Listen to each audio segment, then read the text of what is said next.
Hello everybody!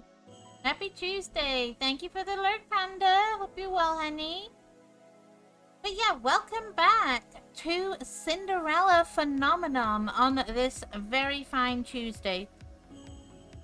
Humid, but it is good. I hope you have all had a lovely day so far. Thanks, babe. Ever the support you are. I love you, babe. Oh.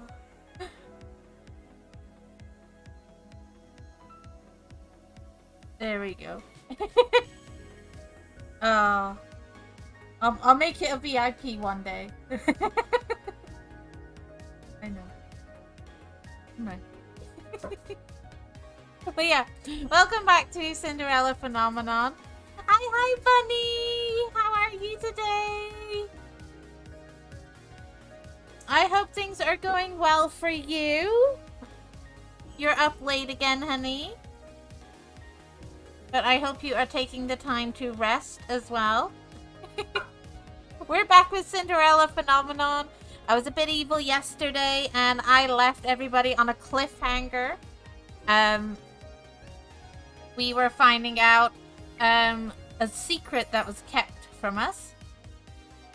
But yeah, so we are visiting the Witch and the Fairy, and they're about to tell us the truth about some incident with, like, a possible witch in the kingdom. But how are you, Bunny? I hope you're well. I hope you like the new cozy stream setup that we have going. You know, I think it's kind of cute. But yeah.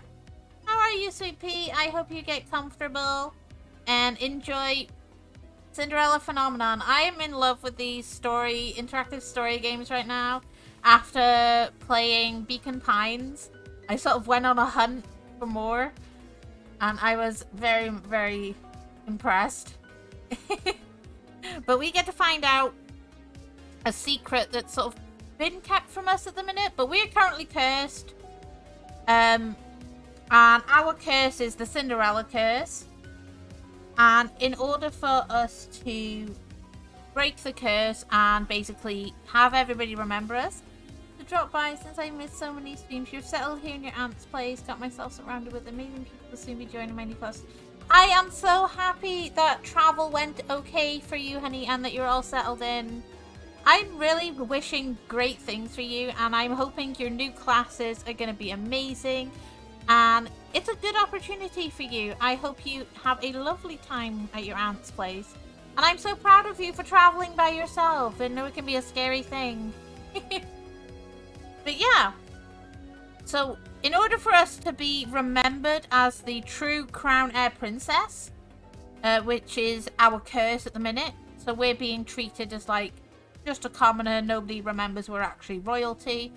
Hence the Cinderella curse. We have to do 3 good deeds and learn how to be good and sort of break the stigma that we are the ice princess per se.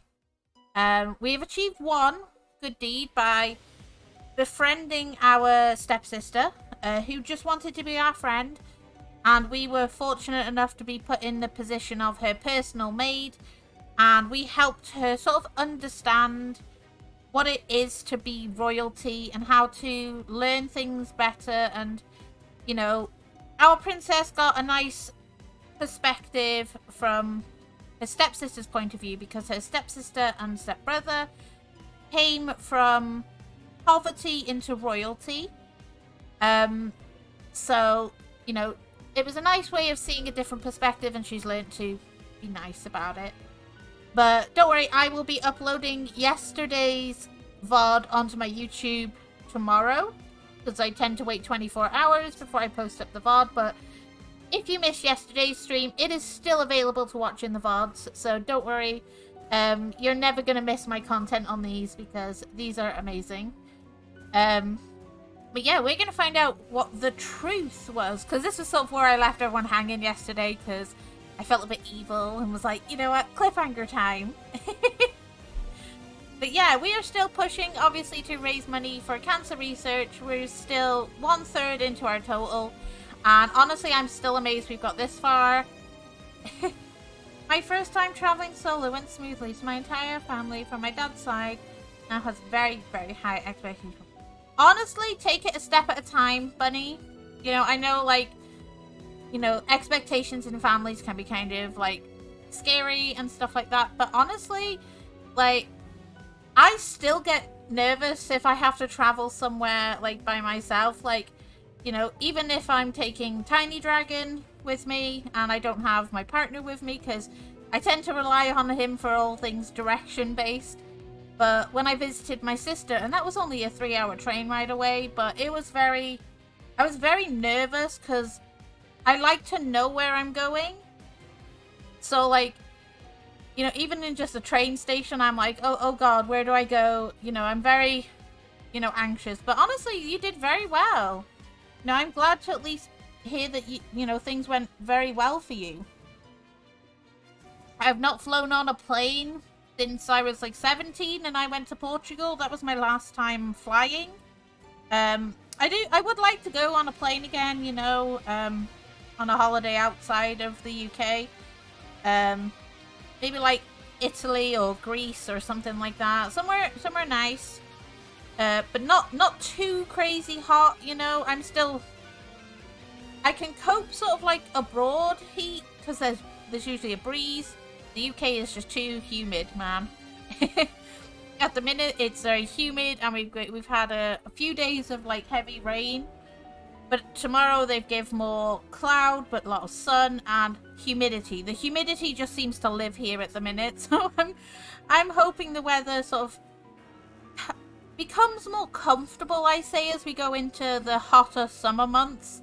You know, I don't want to be just a sweat puddle, you know. But yeah, I have my drink. I got my fan on to keep me cool, and I am here with all you lovelies. But yeah, so let's jump into it. My only answer is silence. I shift my gaze to Rod, but he avoids my eyes. The Rod is our stepbrother. The Rod's our stepbrother, and he has the mermaid curse. I'm supposed to do everything on my own from now on, and it's a bit scary. Like, if I'm late or something, it's gone. If I mess up, I'll literally start panicking. Honestly, like, the thing you should do is just find your bearings. That's my advice. You know, and also maybe see how long it takes you, say, to get from one place to, say, where you need to go. Sort of, like, time that. Set yourself maybe alarms to help, so you know that if I leave, say, 10 minutes early or something, you'll have that little extra time to get places. You know, it's one of those, just take it a step at a time. You know, you can always ask your auntie to help you find your bearings at the start. You know, nobody should expect you to get stuff done right the first time. You know, there's going to be lots of ups and downs, as long as you have a support system as well, and don't be afraid just to ask questions. You know, you can't be expected to know everything and get everything right the first time. Trust me, that is the whole point of growing into yourself as an adult. You know, you're even now, for me, I don't get stuff 100% right all the time. I still, you know, lose my way and things like that. Have fun. You definitely need to go to sleep. Of course, honey. You get plenty of sleep. Thank you for letting me know that you got there okay. I'm very happy to hear that. But I will catch up with you when you are a bit more settled, and I hope to see you the next time you get a chance to stop by my stream, sweetie. Have a good sleep. Love you, sweetie. What is going on? Princess, it is very likely that the witch in the palace is looking for you. What? I cast a glamour on you a long time ago. You could remain hidden from magical eyes. I did it to protect you, but this witch in question can see through the spell I've cast on you. Oh, I'm guessing it's that Mithros guy, the green dude. Of course, Bunny. We'll catch up soon. It is my belief that they are actively looking for you. Suspicions! I close my eyes and massage the temples of my head as I feel a headache coming on. Wait, you said before that the witches want to see their curses unbroken. But this sounds as if they have another motive altogether. But exactly, because Delora, the witch in purple, is the one who cursed our princess. She cursed us to teach us a lesson in becoming a good human. So, whichever witch is supposedly after us would have a different motive than to see the curse unbroken, possibly, because they weren't the witch that cast it. Unless each witch knows what the curse is. What reasons do they have for trailing me? The Tenebrarum has been without a bearer for a long time, ever since the end of the war. A new bearer, however, will soon arise, and the crystal is ready to support them. Some of the witches, the wicked ones, want to make sure that the Tenebrarum continues to spread darkness, even with this new bearer in charge. Okay. But what does that have to do with me? Delora crosses her arms, her expression grim. The title of the bearer is passed down from one descendant to the next. Princess, the last Tenebrarum bearer was the late Queen of Angiel, your mother. Oh, that is juicy gossip. We knew our mom was a toxic piece of fucking shit, but holy shit, our mom was a witch? Oh my god. Feel my blood go cold. What? As you are the Queen's daughter, you are their next heir.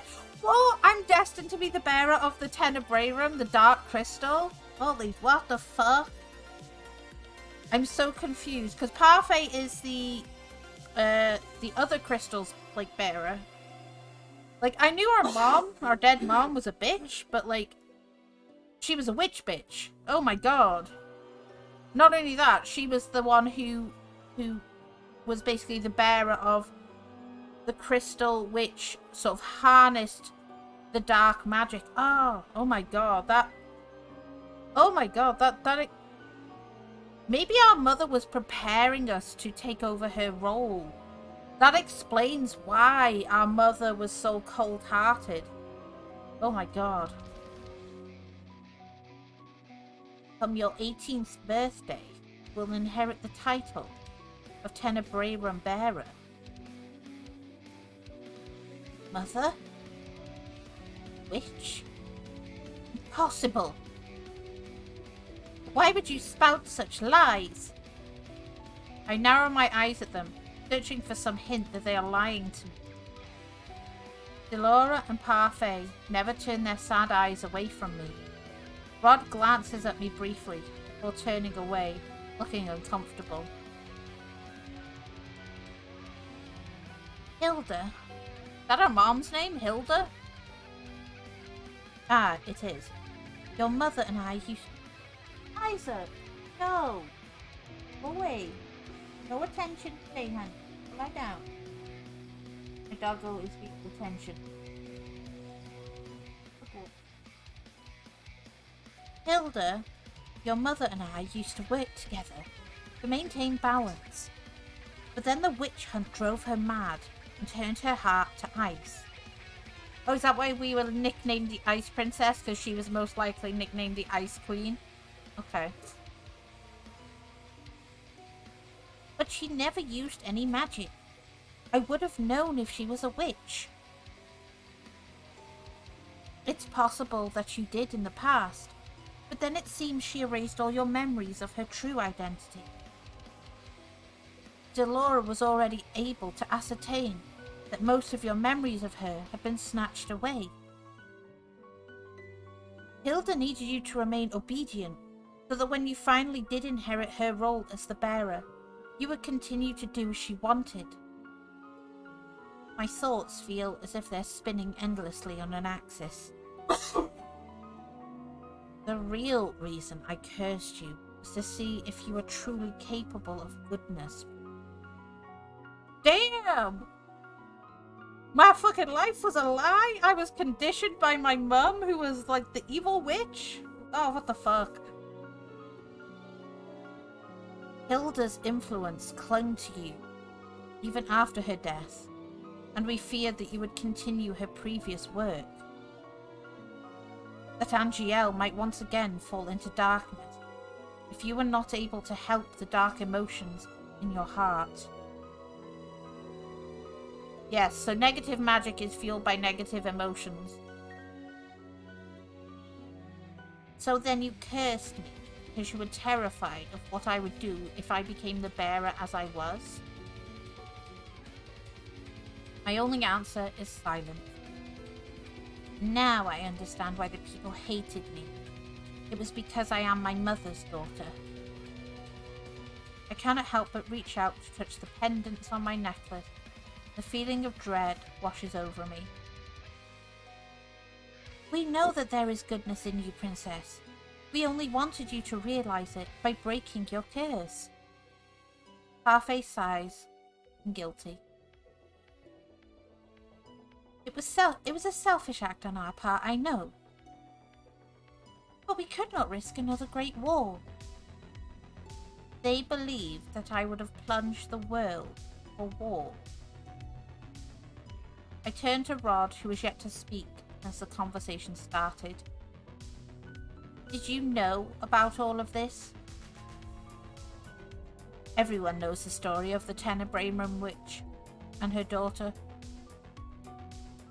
Everyone, except for me. I glanced down at my hands, suddenly feeling numb. I am a witch. Yep, by technicality, birthright, we are a witch. And I will become the Tenebraeum's next bearer. Just the thought of it makes me sick. I think back to my childhood. I can still recall the glares that everyone gave me when I was a child. They were scared of me because I was my mother's daughter. And what about the king? Did he never love me because I was the daughter of a witch? But if that is the case, if my mother was so wicked, then why did the king marry her in the first place? Hilda threatened to kill the woman that he loved. If he did not marry her, she threatened to kill Ophelia. Oh, so Ophelia was essentially the one true love. Okay, so, yeah, to sum it up, our mom's a bitch. Okay, she was a bitch. Ophelia? So the king has loved Ophelia from the very beginning. I clenched my hands into tight fists. After Mother died, he was able to reunite with his true love. And since then, he has treated Emmeline and Rod better than he has ever treated me, even though I am his daughter by blood. I want to feel angry about this revelation, but instead, I feel a dreary emptiness inside of me. A heavy feeling begins to settle in my chest, suffocating my heart. He never really loved me. Oh, she's crying! Oh, that's so fucking sad! Oh, our entire life has been like a fucking lie conditioned by our mum, who was a witch. And in turn, the kingdom, like, thought badly of us because our mom brainwashed us, and we just found out, like, our dad didn't really love us, the king. He was forced to marry our mother because she was going to kill his true love, our stepmom Ophelia.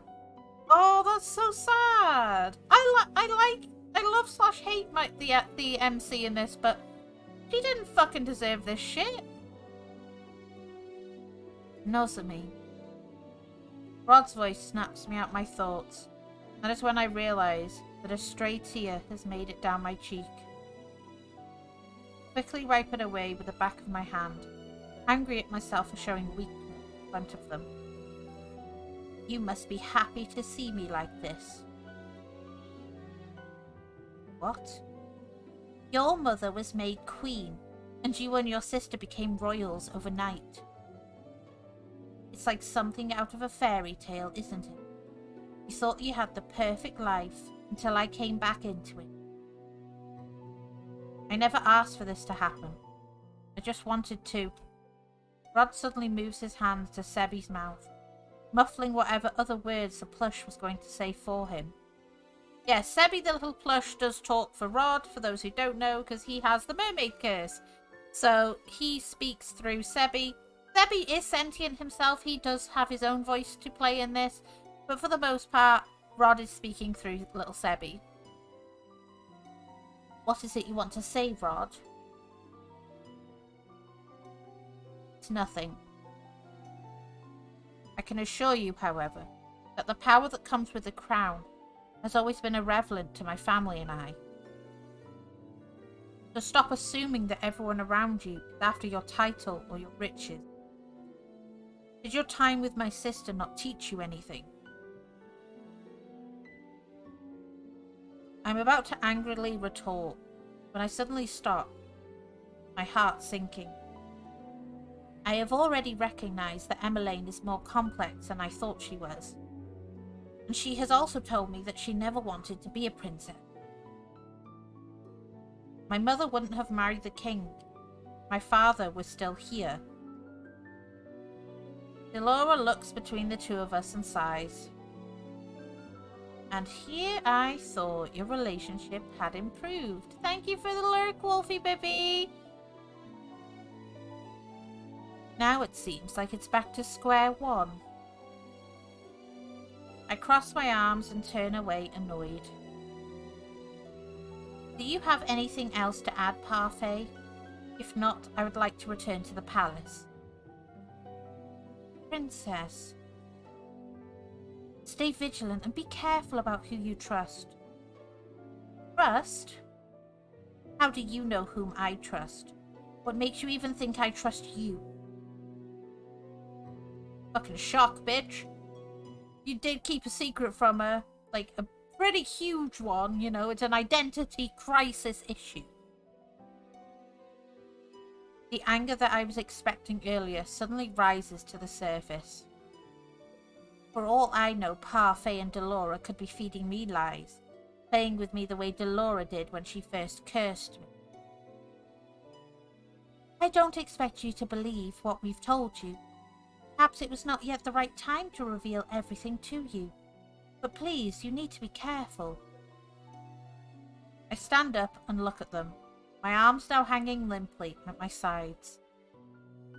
How am I meant to trust anyone when all of you have been lying to me this entire time? Rosamy. If you don't believe us, then try asking the king who Hilda truly is. I never even thought about asking the king about Mother. Rod, you should watch your back too. It's possible that this witch in question could be plotting something against the royal family too, as well. They've been in the palace for a long time, after all. She looks at me, then at Rod, her expression somber.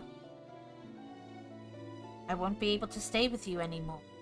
I had to pick up and leave a few days ago, because I was certain he'd caught trace of my magic. Probably already has. I understand. Anyway, Nozomi is right to return to the palace now. Someone may notice your absence if you're gone much longer. You two should leave now. Let us know if you notice anything unusual. I will.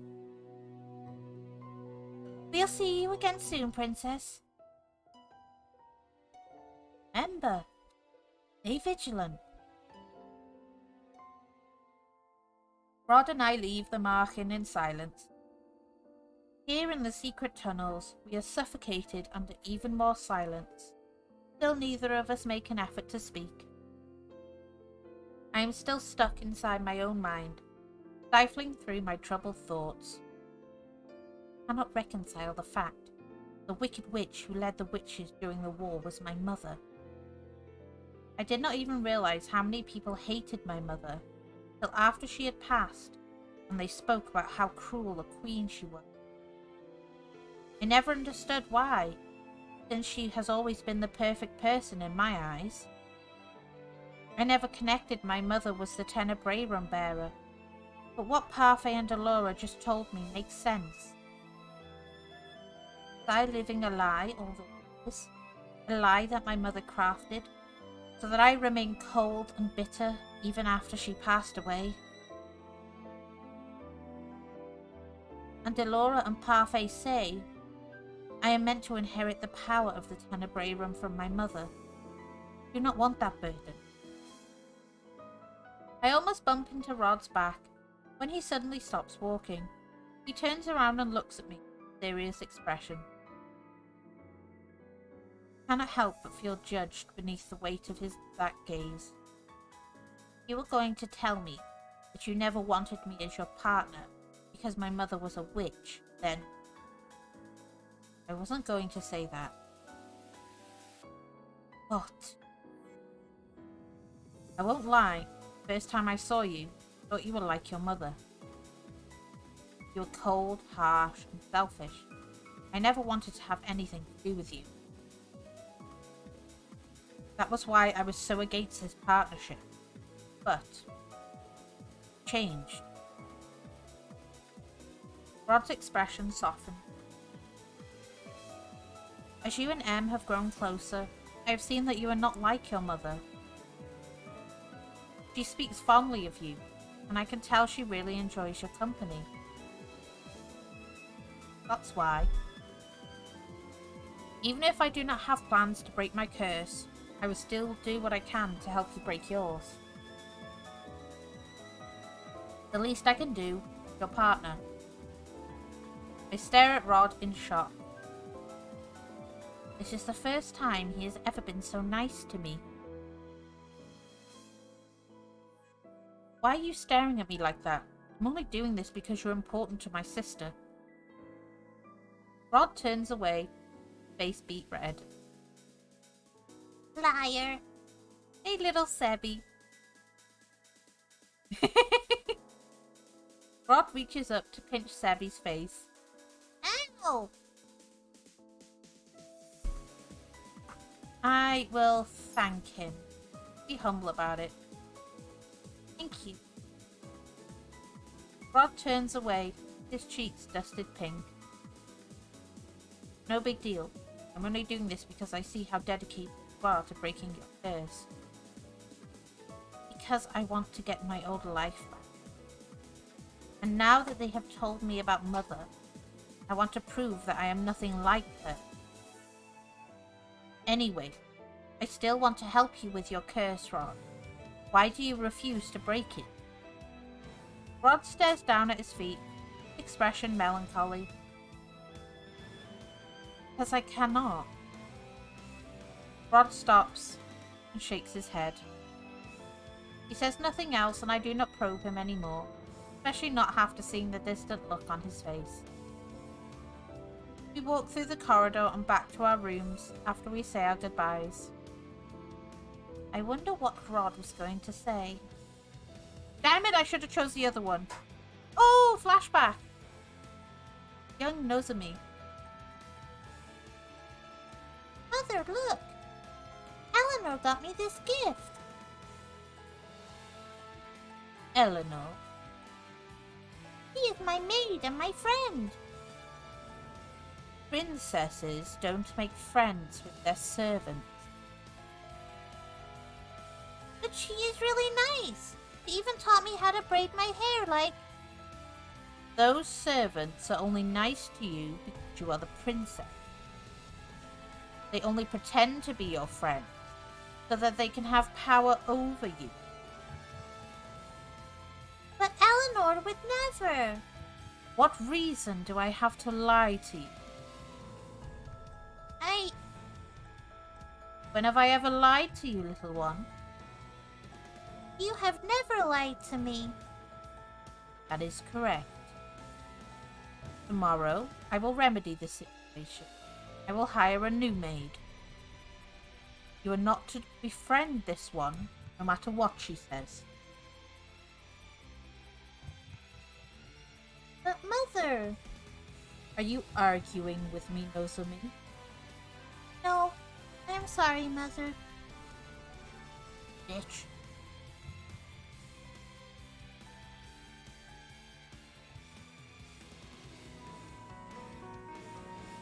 It has been days since Parfait and Delora revealed my mother's true identity and the inevitable responsibility I am to have on my shoulders once I turn 18. I have been trying to ask the king about Mother, but he is even busier these days than he was before, and it is impossible to find a single moment in the day to speak with him. The fact that I am a maid makes it even harder to garner his attention. When I am not on break, I continue to do my duty serving Emmeline. Right now I am accompanying her as she practices her walk and posture. Ophelia has been helping her, pointing out any mistakes she finds. I know how hard this is, dear. I had to go through this training as well before I married the king. Emmeline allows her shoulders to slouch as she lets out an exasperated sigh. I've always hated these lessons. I had thought my posture was fine. This is supposed to refine it, and yet all these lessons have been doing is hurting my back. Oh, Emmeline, you'll get the hang of this. You just need help to keep practicing. But Mother, I've had this same lesson before. Why must I do it again? Because you slouch when you walk, and that is unbecoming of a princess. Emmeline scowls at her mother, and Ophelia's frown falls away as she bursts into laughter. Mother, you're not helping! The atmosphere in the room is far from heavy, as Emmeline and her mother continue to conduct their lessons. It is almost the exact opposite of the lessons I had with Mother. Mother always got angry when I made even the smallest mistakes. I know this is hard, but as the Crown Princess, all eyes will be on you during the ball. The people there will judge any small mistake you make, which is why you need to be in top form on that night. I know. Ophelia claps her hands. All right, now to start again. Emmeline groans before heading to the far wall, just unstraightening her back. She takes a deep breath, hooks a book on her head, begins to walk again. The book falls from her head on her third step. She sighs, moves back, and starts the process again. Neither of us break Emmeline's concentration by speaking. We stand idly by and watch as she tries time and time again. I am surprised when Ophelia leans toward me, begins to whisper. Nozomi, I've been meaning to say this before, but I am grateful that you are friends with my daughter. A shock! I look at Ophelia's smiling face with surprise. I never agreed to be her friend. You are not against the princess making friends with her servants? Why would I be? I actually wish more of the staff here wouldn't be so uptight. I would love for Emmeline to be on good terms with the people who serve her. Besides, social status is never an obstacle to friendship. Ophelia shifts her gaze back to Emmeline, who's now picking up the book that has once again fallen from her head. No matter your occupation or status, a friend is always a friend. You've given Emmeline the courage she needs to face the many challenges she has ahead of her. In a way, you're like family, since you're always around us. Like family. Come what may, both family and friends are there for you, and will accept you for who you are.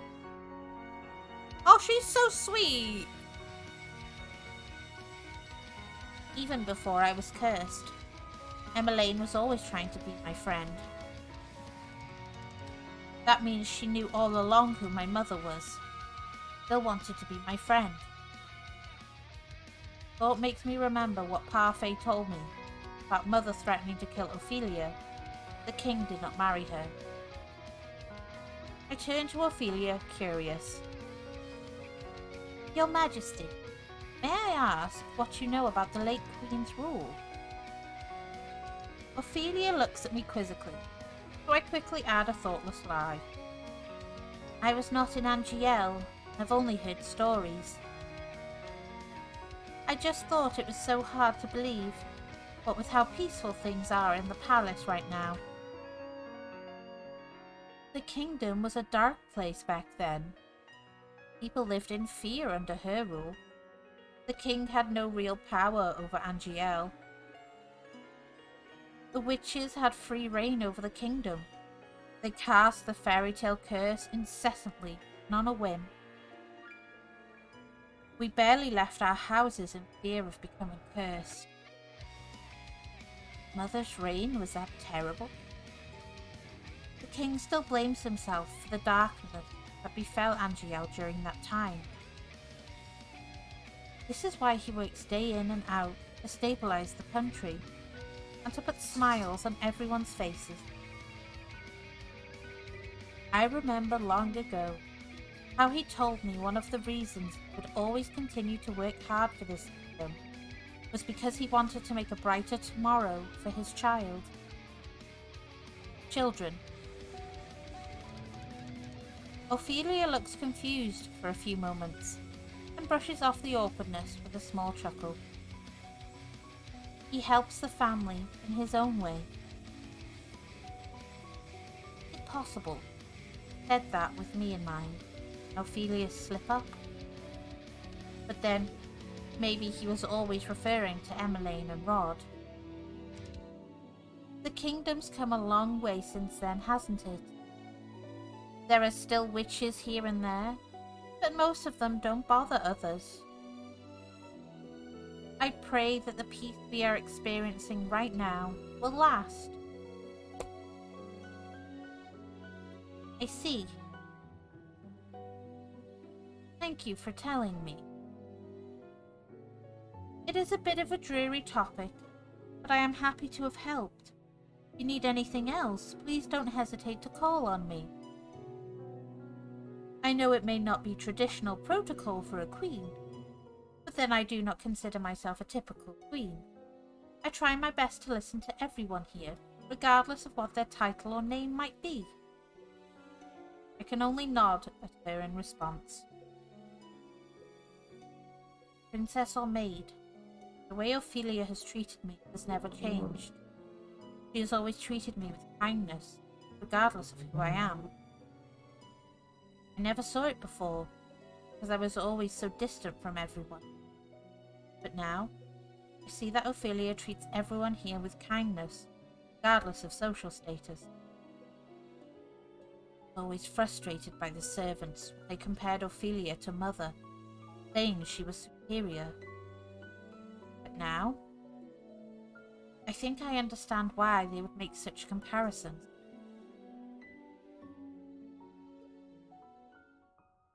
Emmeline dismisses me after my lessons. I begin to head immediately back to my room. I've just turned a corner when I notice Sir Alcaster standing before me, scowling. Oh God, it's Mr. Scary Face. Watch where you're going, child. I quickly avert my gaze, not wanting a confrontation. He always looks at me strangely, almost like he can see into my mind, trying to. My apologies, Sir Alcaster. Sir Alcaster nods his head at me stiffly before walking off. You are pardoned, this. He fucking knows! He's one of the sus guys!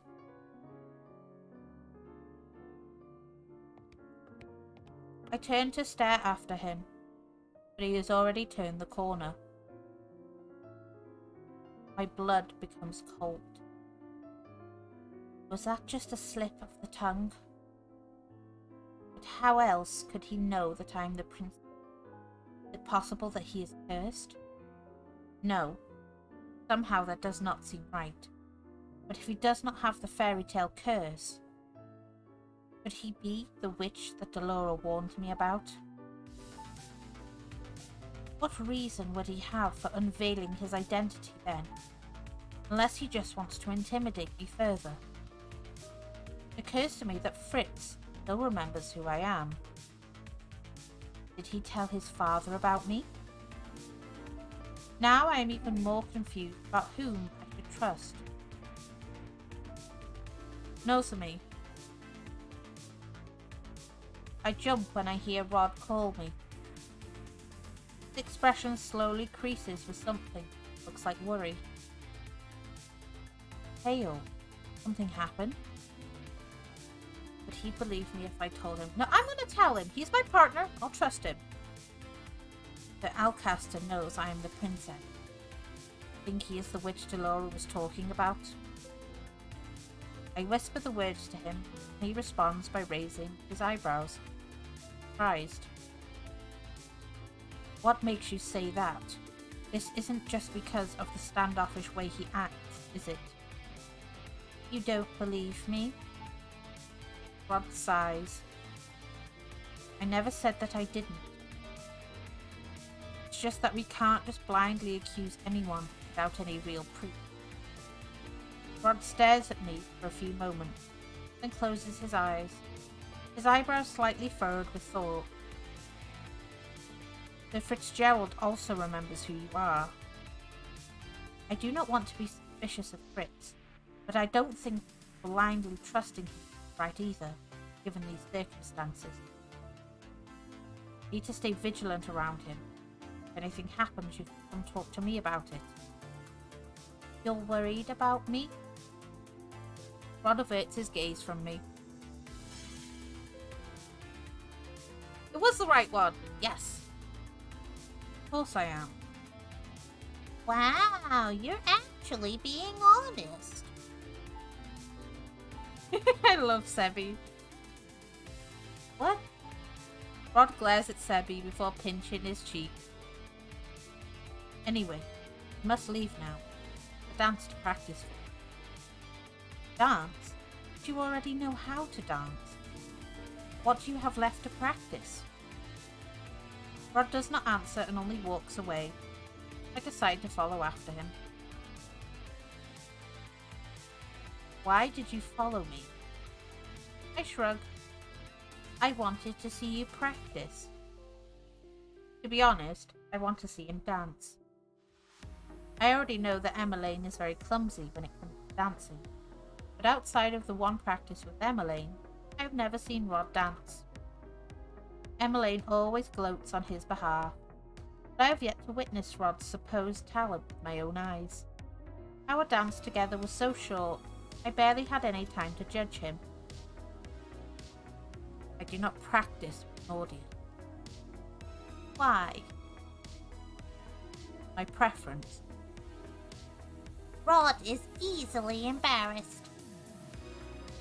Rod groans and pinches one of Sebi's cheeks, glowering. Sorry! Rod reluctantly releases the bunny with a sigh. I notice you have been talking more lately, Sebi. Oh, that's because Rod here has been saying things that contradict what he thinks or feels. Sebi makes a sound of defeat as Rod once again pinches one of his cheeks. Rod stares at me with wide eyes, and I stare back. beginning to panic. What is wrong? You smiled again. I put a hand to my mouth, flushing. I was smiling again? I never even noticed. It was a pretty smile, Princess. Right, Rod? Rod quickly turns away, cheeks slightly pink. I practice now, so I'd appreciate you leaving. He did not even command me to leave. What a surprise. Emmeline said you were a really good dancer. I want to see it with my own eyes. Why? So you can judge me? Not here to judge you. Why else would you be so keen on watching me? I am mostly curious. Curious? I wanted to know how good you really were. Then yes, you are judging me. I hold up my hand, and he stares, looking taken aback.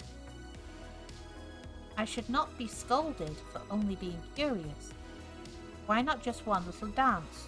Prove how talented you are. Rod stares at me for a few minutes, before reluctantly taking my hand. Fine. Better not step on my feet. Rod starts leading the dance, glides us into an imaginary rhythm of a waltz. Even without the music, I'm able to count the steps in my head as I follow his lead. This is different from the short dance we showed Emmeline. Rod's movements are graceful, his touch gentle. He leads me to an underarm twirl. Oh, cutscenes! Pretty! When I come to face him once again, I notice the gentle way he stares at me. The usual hardness of his expression is gone, melted into something relaxed. I find myself staring back at him, looking into his eyes. Perhaps Rod does have some gentleness to him. Our gaze does not break. He twirls me. You have beautiful eyes. Oh my god, he's so sweet! Rod's eyes widen as soon as mine do. He abruptly lets go of my hands and steps back. I can only stare at him, my face warm. It wasn't me this time! Sebby. That was more than just a thought, I swear! Rod says nothing, though his cheeks continue to darken with embarrassment. Oh my! Rod and I turn to look at Emmeline, who is hovering by the door. That's funny. Emmeline's just like, "Ayo, what's this?" Excuse me. Rod quickly walks through the doorway and out into the hallway, leaving Emmeline and I alone in the room. What just happened? Oh, she's blushing. That's cute. That was a wonderful dance, Nozomi. You were watching?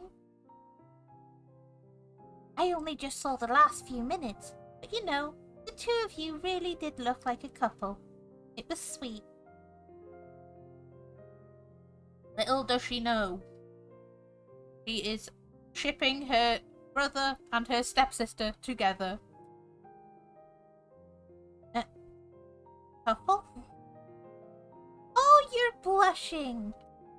I put a hand to my cheek, turn away with a scowl. I am not. Besides, whatever just happened was embarrassing. Do you like Rod? I stare at her, just a stare. I do not. Also, you are forgetting that I am a maid who could not be with the prince if I wanted to. He is grumpy and cold. Even though we are not blood related, still my stepbrother. If only Emmeline really realized how crazy her words were in light of the truth. Emmeline suddenly looks starry-eyed as she giggles at me. Love knows no boundaries, dear Nozomi. Besides, he seems to like you. Your brother hates me. Rod can be a contradiction sometimes. Sometimes he says the opposite of what he feels.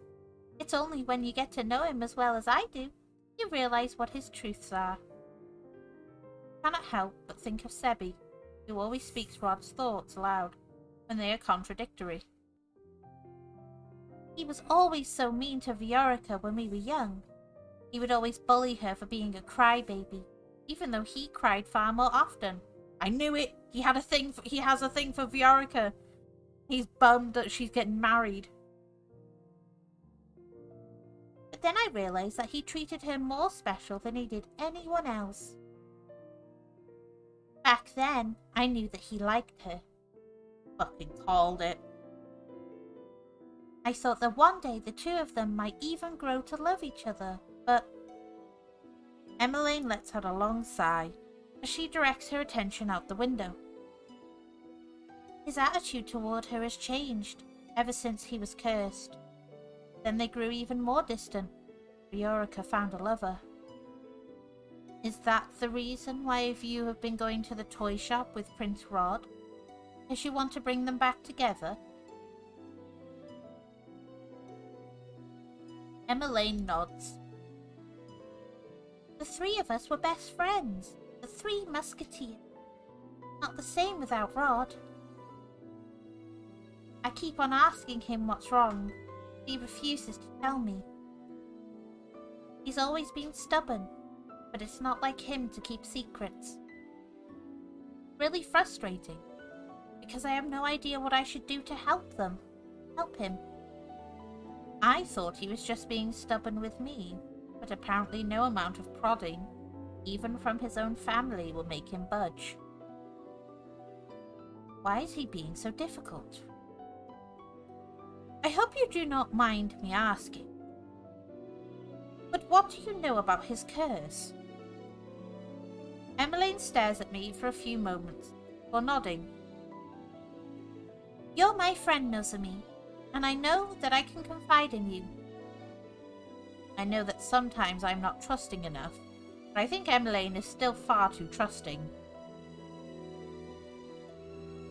We only know that he has the mermaid's curse. I've read the story so many times, hoping that I can figure out some way to break his curse. I think back and realize that I had actually read the beginning of the book a long time ago, but I did not have the chance to finish it. I was caught by Mother. The Little Mermaid is about a mermaid who trades her voice for legs, right? Yes, she does it so she can be with her prince. Rod's voice was taken away, but I'm sure that he was given something else. Change. I've heard that the curses are derived from the original tales, but that they are twisted in some way to fit the format of a curse. I nod slowly, thoughtful. I have a strong feeling that Rod's curse is related to Viorica, but I cannot draw the connection. Still, Viorica might be the key to understanding his curse. If Rod will not divulge anything, the next best chance we have to understanding his curse might be going through Viorica. Dun dun dun! Chapter 7. Be careful what you wish for. Today is the first time that I'm leaving the palace on a day off. Usually, I choose to stay inside, whereas the other servants always leave to go home. I never see any reason to leave, since this has always been my home. And the Markin has never been home. Besides, not as if I want to return, not after that conversation we all shared last time.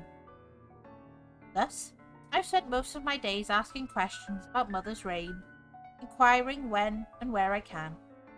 The opinions do not surprise me. I was so scared of her. One wrong move, and she'd have you thrown in prison. The townsfolk would always wait for her to pass by before leaving their houses. She was a tyrant. The kingdom is a better place now that she's gone. There is no reason for them to lie to me. The more I hear, the more my old life makes sense to me. I now know why the king never seemed to love Mother, and why the people hated her, and the reason people looked at me with such fear. However, it has been months since I have been glared at in public. If there is one good thing that this curse did for me, it is that it allows me to travel around town without being noticed. As Viorica's shop comes into view, my thoughts shift to the reason I have left the palace in the first place. If Rod will not tell me anything, I will have to ask Viorica. We must be related in some way to its curse. I pause outside the door to the toy shop. With a deep breath, I push the door open.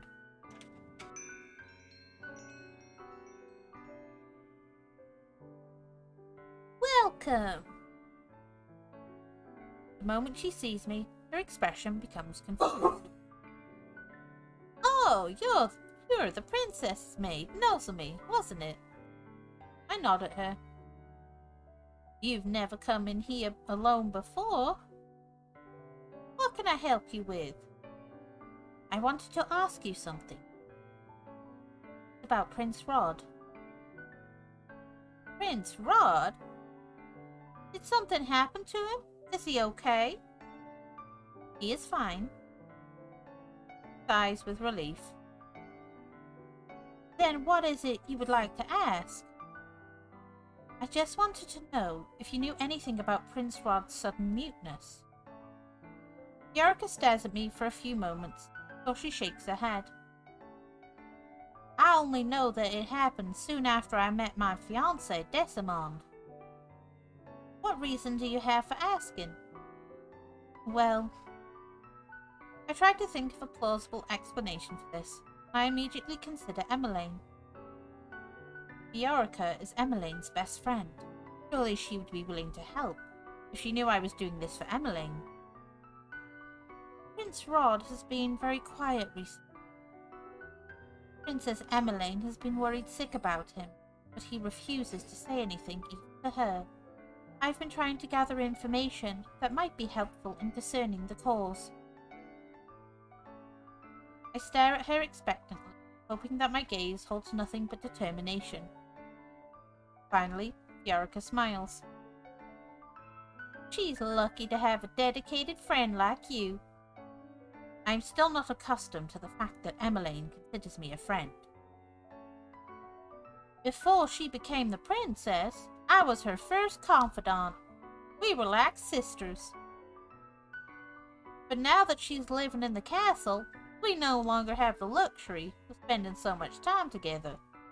I worry about her constantly. Even around me, Em always tended to keep her problems to herself at first. She doesn't like to bother other people with them. It's hard not to agree. With the way Emmeline was always smiling before, I never thought she had any problems in her life. It was only recently that I discovered that she was hiding all her loneliness and pain behind a smile. It's a relief that she's befriended someone who cares so much about her. I don't know if I can be much help, but I'll tell you what I know if it will help Emmeline. To start with, I'm not exactly sure how everything changed, but it all happened so suddenly. All I know is that after the night I met Desimond, our relationship changed. At first, he still smiled, but recently he's been avoiding me. What happened between the two of you the night you met your fiancé? Nothing. Rod and I did not meet on that day. Prince Rod wasn't there? No, but soon after what happened that night, Rod grew distant. What happened? It was a stormy night and I was heading back home. I took the route by the riverbank because it was the shortest route. It was foolish of me. The road was slippery and full of mud. I lost my footing and fell into the water. The waves were strong and I was certain I was going to drown. I don't remember what happened in the darkness of that water, only that when I woke up, my head was in Decimon's lap. That was the first time we met, but not the last. He carried me home. He came by every day as I was recovering. And then he came to visit, even after I had recovered. I tried not to get my hopes up too much, because what could this nobleman see in me, a mere commoner? But I still ended up falling in love with him. You have no idea how happy I was when he said he loved me too. It was a dream come true. Of course, every girl dreams of marrying a prince. It was in all the fairy tales that I read as a child. None of that was at all related to Rod. How does this relate to his curse? You said your relationship with Prince Rod changed after that night. What happened? Viorica sighs. I told Em and Rob about Decimon soon after the incident. Em was happy that the two of us had fallen in love. But Rod didn't say much of anything. That's when I noticed he started growing distant. And when I realized that he had also lost his voice. He still won't tell me anything. But I figured that he was... Her voice fades, but I know that she is referring to the curse. So Rod lost his voice shortly after Viorica met Decimond. The mermaid's curse must have something to do with this tale. The little mermaid traded her voice for legs, so that she could be with her prince. That night, the only person who found their prince charming, Viorica. Rod's curse must have something to do with Decimond, Viorica. He became distant with her after finding out about Decimond. Why? Then there is the fact that he still spoke to Viorica, even if he was distant. It was only when he found out about their wedding that he became so cold. I frown as I try to organize my thoughts. How did it get to be this late? I'm so sorry, Nozomi, but I have to close the shop now. Sorry for the story. I know it has nothing to do with Rod, but it was after that incident that he began to act strangely. I don't think it was much help, but... I shake my head. You have told me what you could. Viorica walks me to the door, opening it so that both of us can step out onto the street together.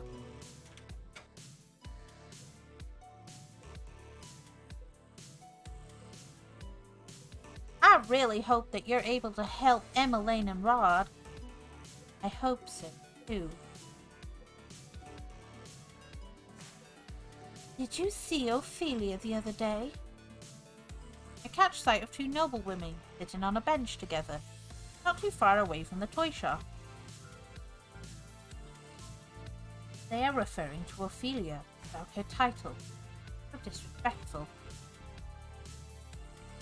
Who would have thought a peasant like her could almost look like royalty? But her dress! As the queen, she ought to be wearing silks rather than satin. I do not know why, but I bristle at their comments. Everyone is entitled to their opinion, but the fact that they are speaking so bluntly in public means that they have little to worry being overheard. I am still not sure what the king saw in her. Well, you know what they say about ladies lacking natural beauty. Her talents must lie in other, more persuasive areas. She must be very persuasive indeed if the king saw it worthwhile to marry her. As the two women laugh, I feel something hot begin to burn in my stomach. Viorica takes in a sharp breath beside me. Since I became a maid in the palace, Ophelia has been nothing but kind to me a servant. She has all the right to flaunt her status and title, yet she remains humble.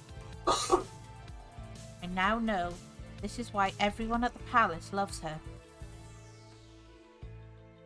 Common women like her can only keep a man's attention for so long. I start walking towards them without thinking.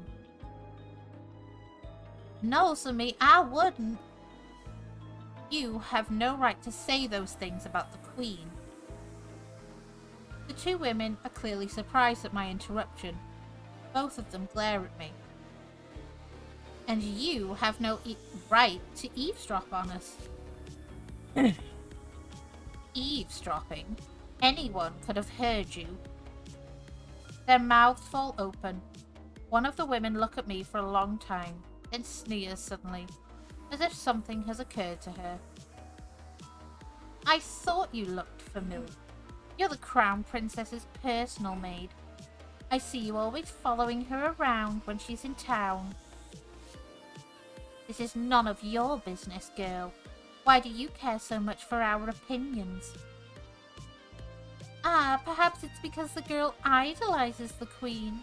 Thinks she might also go from rags to riches. What?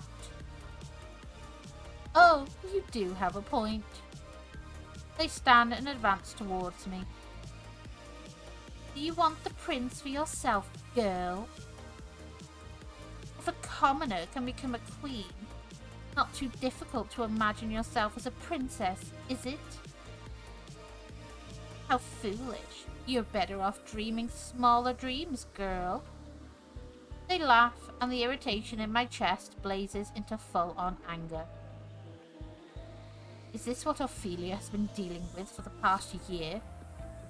She's being treated so cruelly when she has done nothing but love the king. I also ridicule me just like this. I force myself to look at the cruel women as I move my hand to the pendant hanging around my neck. I was just as cruel as them. I barely feel Viorica's hand as she rests it against my shoulder. No, Sumi, let it go. Her Majesty wouldn't want you to do this. But I cannot just let these two women talk about Ophelia like this. I pull away from Viorica and stand firm. The Queen has a good heart. She is far more noble than either of you could ever hope to be. I think back on the times I was cruel to her. Ophelia could have easily reprimanded me for my behaviour.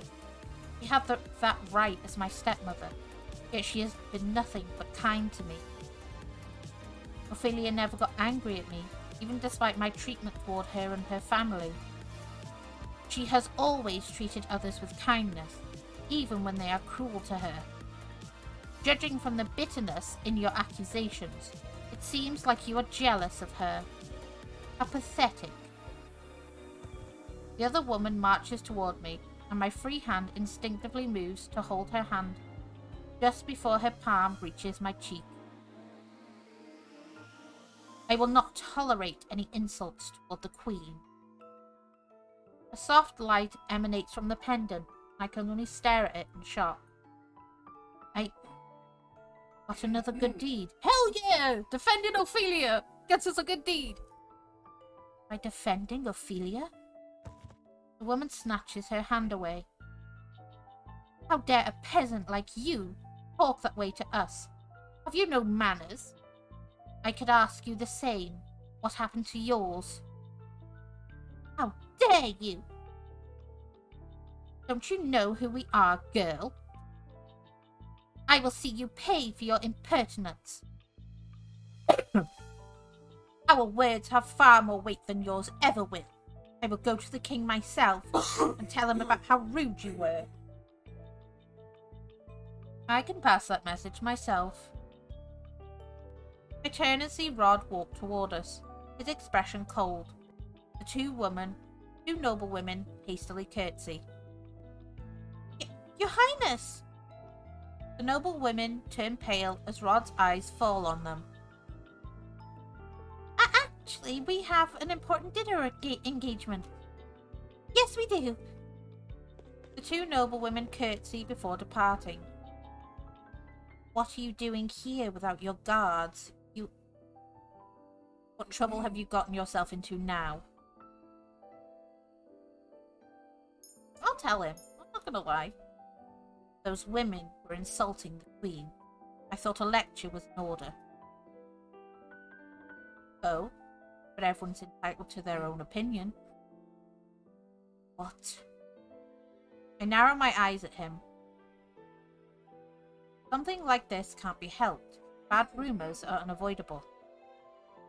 Rod looks away, his expression suddenly pained. This wouldn't have happened if I hadn't wished for... Rod never finishes the sentence, clears his throat before looking at us again. What was he going to say? We shouldn't keep you from returning home, Viorica. I'll take Nozomi back to the palace. Viorica's eyes narrow, and she looks ready to say something, but Rod has already reached out for my hand, pull me along behind him. My eyes narrow, and I recognize the path we are on. This is not the way back to the palace. No, it isn't. We're going to the market. Why? Because I was on my way there before I was forced to take a detour because someone was drawing attention to himself. What? But Rod ignores me, and we walk the rest of the way to the market in silence. Waltz is the only person in the reception room when we enter. Prince Rod? Princess? It's a little late for the two of you to be here. I had meant to be here earlier. Lady Parfait here. Waltz nods. I'll go get her. Wait here. As soon as Waltz leaves us alone, Rod turns, his expression rigid. Rod steps closer and grabs my shoulders. But sir, space.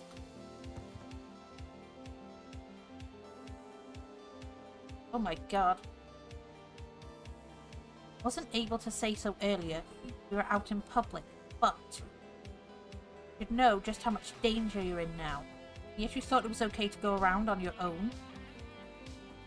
It was my day off today. Not unreasonable for me to want time for myself. Time for yourself? Don't you understand the meaning of be careful? Why would you do something as foolish as going out into town alone? I cannot help but bristle at his tone. Why are you so angry? Because you're... Rod trails off and looks away. Because you're family. So you're finally acknowledging me as family? I notice his cheeks turning red.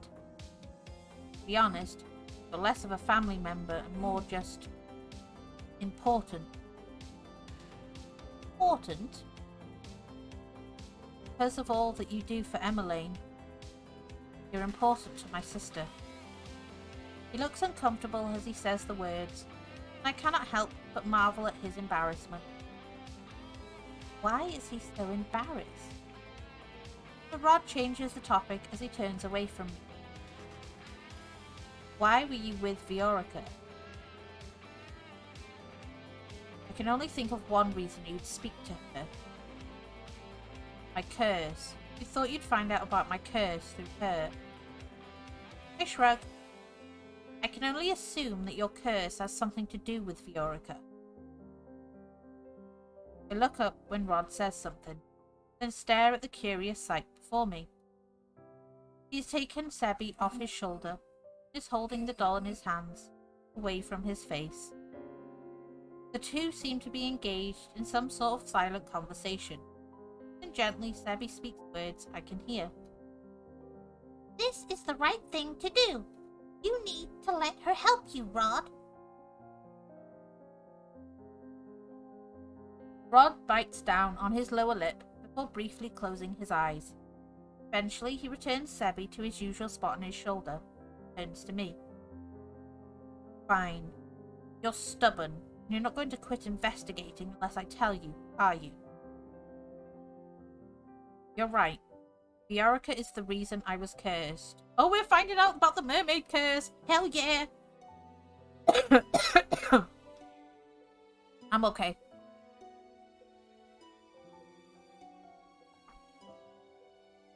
Rod sits down on the settee, Jesus, I can't speak, and lets out a heavy sigh. His eyes are far away as he speaks to me. I was in love with Viorica, but I wasn't brave enough to tell her. I just followed her around like some kind of puppy.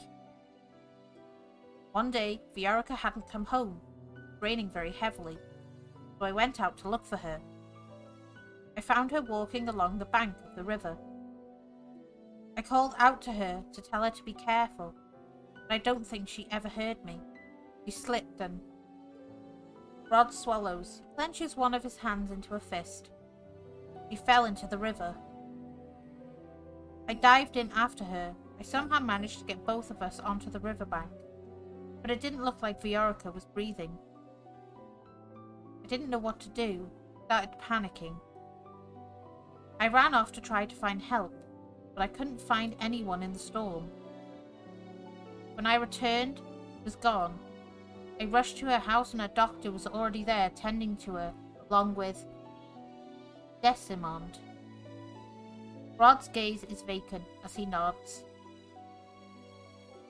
When Viorica began to fall in love with Desimond, I felt helpless. Did you not tell her that you were the one that saved her? Why would I? Viorica was so happy believing that she and Desimond were fated to be together. I couldn't do that to her. But surely, if you told her... Rod interrupts me.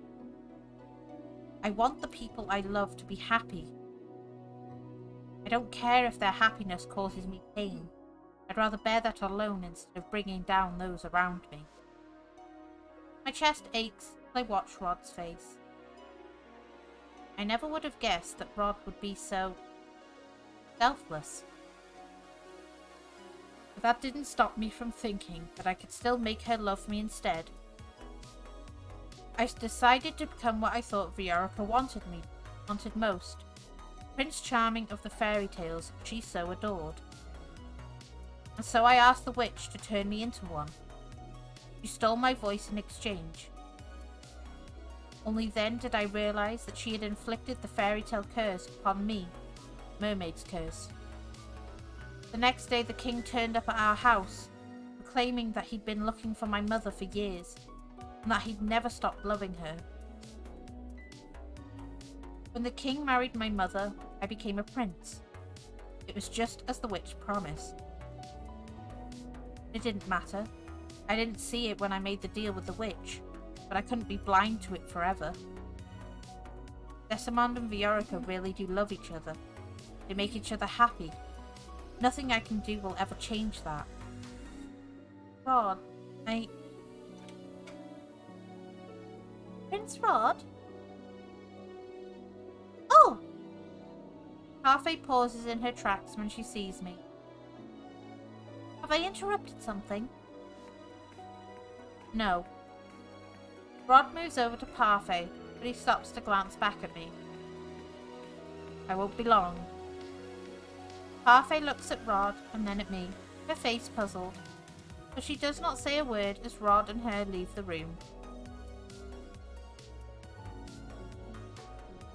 Ooh.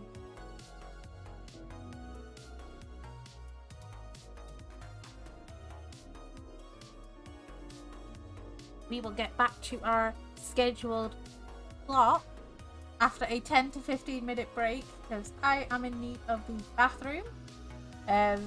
Don't worry, we will be having a break for about 10-15 minutes so you guys can also get yourself a drink, get yourself, legs stretched, bathroom break, all that stuff. I will be playing 3 minutes of ad during the 15-minute break anyway because it does help the stream. It helps me out a lot. So I need to go run to the bathroom and get rehydrated. So I shall see you guys very, very soon.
Welcome back, everybody! I hope everybody had a good break and did what you needed to do on your break.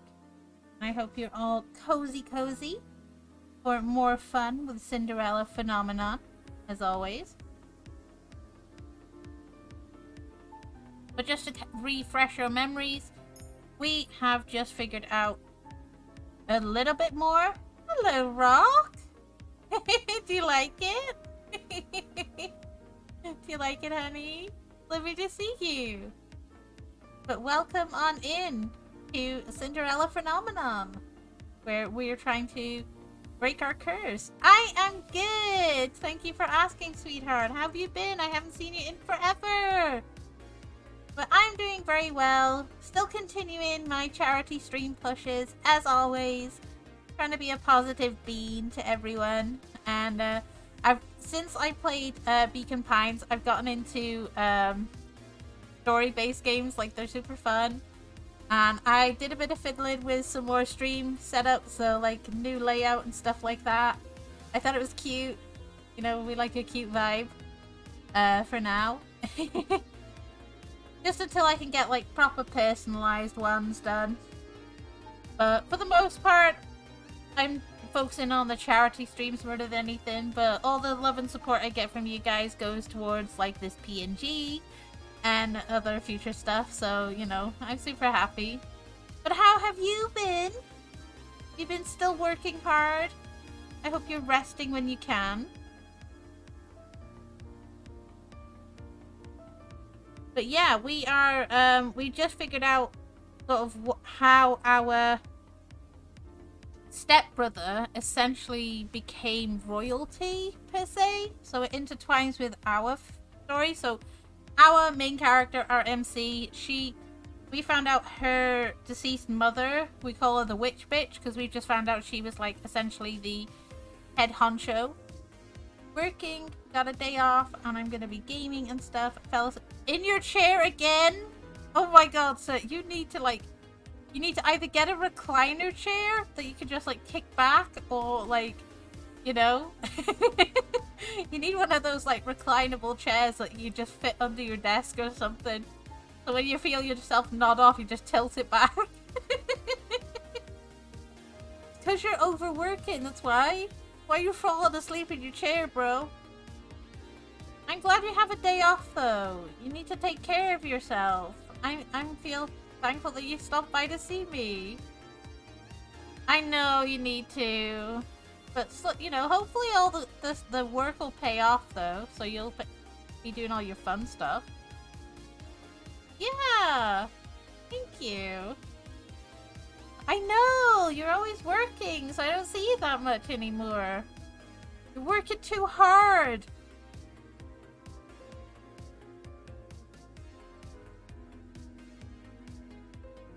So, I did not get the chance to discuss Rod's curse with him later that night, nor did I get a chance to speak with Parfait and Delora about my suspicions of Sir Alcaster. Yeah, we think there's another witch, like a bad witch, who's out to get me. Because apparently I'm supposed to become the next bearer of the Tenebrarum, the evil sort of like crystal. It's real fascinating.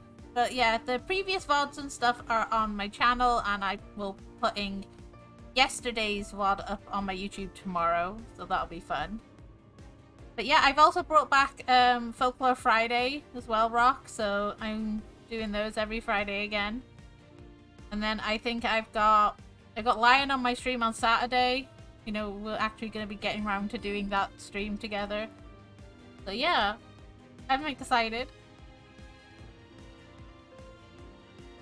Days go by, but still I find myself overwhelmed by preparations for the ball. Things become more frantic every day, making it difficult for me to have any time to speak with anyone. Eventually I decide to write a letter containing my suspicions of Sir Alcaster. I tell Parfait and Delora that I believe he might be the witch they are looking for. I also add that I believe Fritz might somehow be involved, though my suspicions are not as well founded with him. To make matters worse, Quentin disappeared. I've not heard anyone mention his name here for a very long time. Oh, goddamn. I am forcefully pulled from my thoughts when I collide with someone. The linens I had been holding scatter over the floor.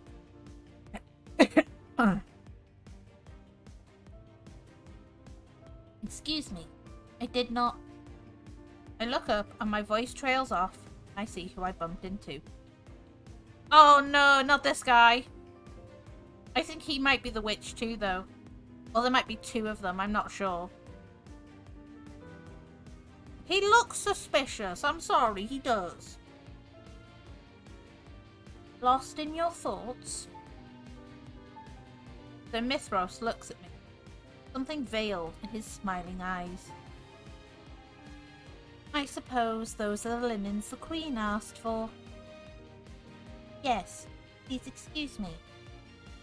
I begin gathering up the linens, but as I reach out for one, Sir Mithros picks it up first. Allow me to help you. You're fucking sus, dude. I will be fine. But this was partially my fault. Let me assist you. I bite my lip and do not protest as Sir Mithros helps me gather the rest of the linens. I'm contemplating my schedule for the rest of the day when I realise that Sir Mithros has been talking. I don't suppose you have any idea on who that maid is? Maid?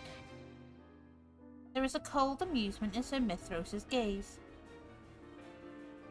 Surely you've heard the rumour of the young prince having been seen with a royal maid somewhere around town.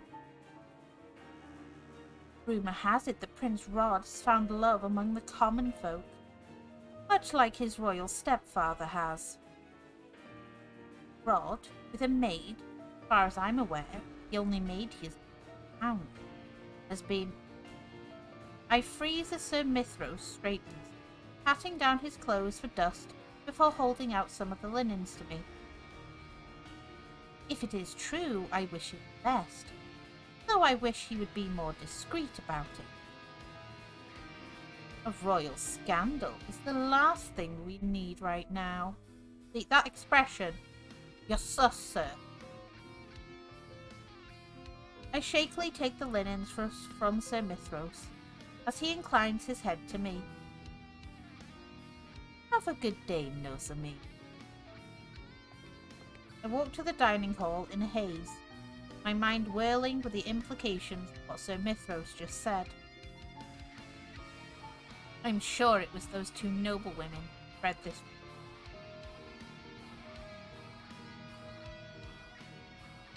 Ah, Nozomi, thank you for bringing these to me. Just leave them on the table.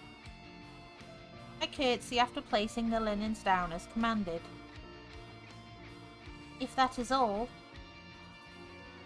Nozomi. I straighten at the tone of Ophelia's voice. When I look up, I see that her expression is carefully still. I am about to ask you something that you might not want to answer, but I very much hope you will.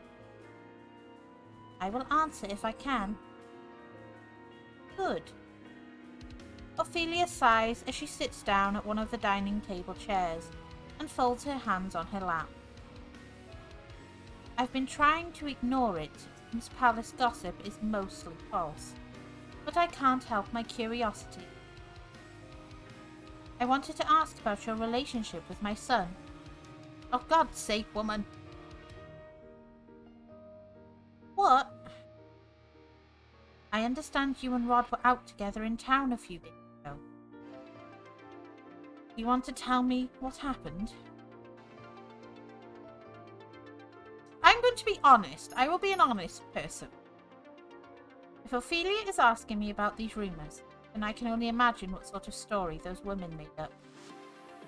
Prince Rod was just on his way somewhere when he chanced upon me. When he saw that I was in trouble with two noblewomen, he stopped to intervene. That is all. Rod said the same thing. Then why did you ask me, Your Majesty? To see what you thought about the situation. I don't think anyone should get a say in what your relationship with Rod is. My relationship with Rod?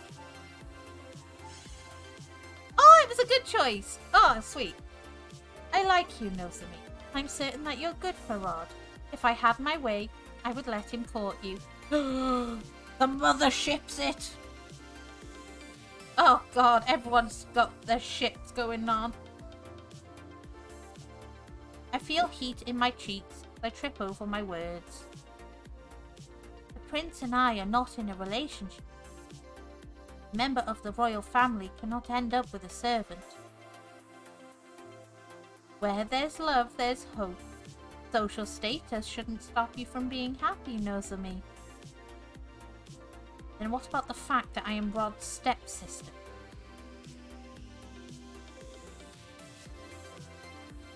I bite down on the statement fiercely. I already know what role I am playing here, and I cannot break it. Ophelia looks at me with a complicated expression before she sighs. I will not push you on this any further.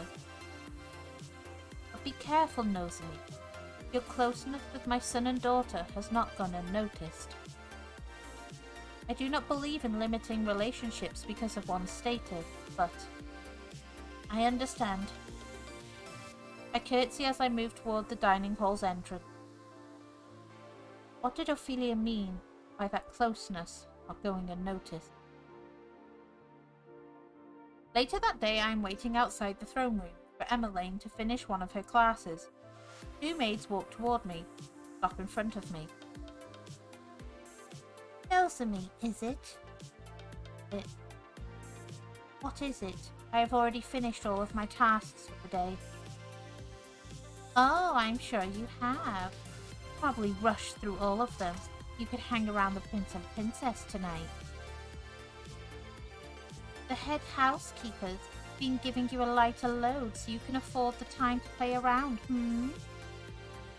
I blink at them, confused. I have no idea what you're talking about. Don't play dumb. All the servants know what you've been doing. Just because you're Princess Emmeline's personal maid doesn't make you better than the rest of us. I'd be careful not to get too big for your boots, Nozomi. Are you threatening me? What if we are? Then I'd be very disappointed in you. Princess Emmeline? Emmeline moves to stand beside me, a disapproving expression on her face. I did not expect such petty cruelty from the two of you. You should be ashamed of yourselves. Your Highness! You really do have a talent for getting yourself in trouble. Rod. Rod pauses briefly, his eyes meeting mine for a second, before he looks at the maids. Don't you have better things to do than bully my sister's maids? But we apologize, Your Highness. We'll be on our way. Two maids run off. Emmeline turns to look at me. Are you okay? I'm about to answer when I notice that Rod is abruptly walking away from her. I frown at his back. He had only just started being nice to me. Now he is back to acting as if I do not exist. What did I do? Emmeline puts her hands on my back and gently pushes me forward. Wanted to ask him something, right? I can see it in your eyes. Emmeline smiles and pushes the door to the throne room again. I have a few more questions to ask my teacher. I'll be a while. But she disappears into the throne room before I can finish. I glance down the hallway Rod just disappeared down, and then back at the throne room. My thoughts whirl together in a vague mess till I make my decision. Wait! The sound of my approaching footsteps, Rod turns to look at me. He scowls, but does not say anything.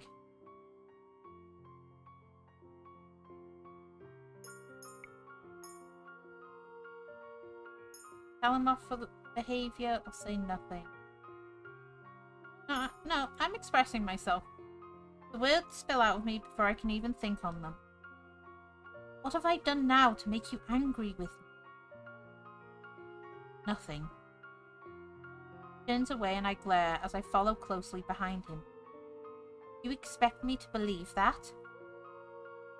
You can at least look at me when I am talking to you. I reach out a hand to his elbow and pull him back so he is facing me. Rod. The words die in my throat when I see the expression on his face.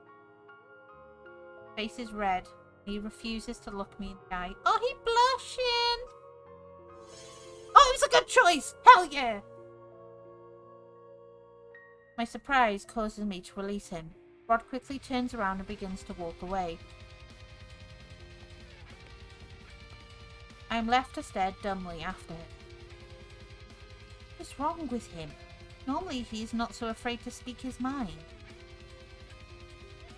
I frown as I feel a dull ache throbbing somewhere deep in my chest. What is this? Why do I feel sad? Normally Rod's distance does not make me feel this way. Yet now, am I really so sad that he does not want to speak with me? I shake my head and take a deep breath to still my mind. Better not to think about it.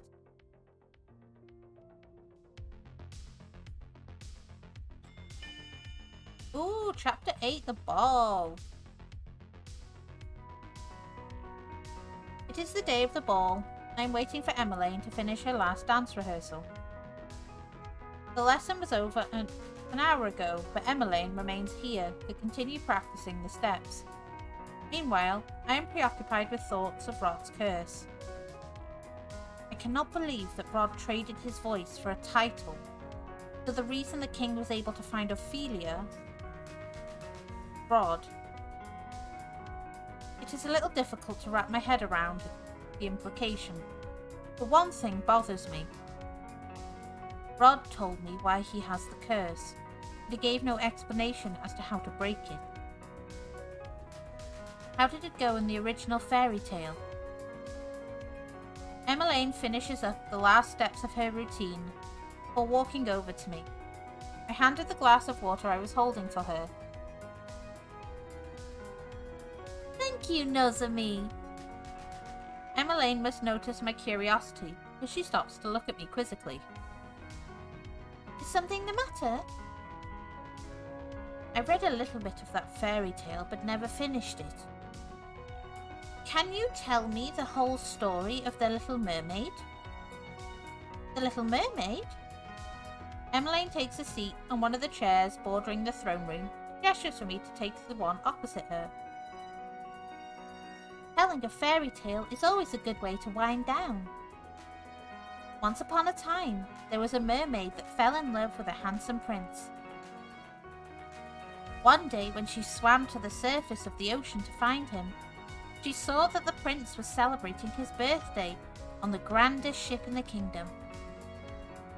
The little mermaid was captivated by the human party and stayed to watch. Then suddenly, a violent storm hit and the prince was thrown from the ship into the ocean.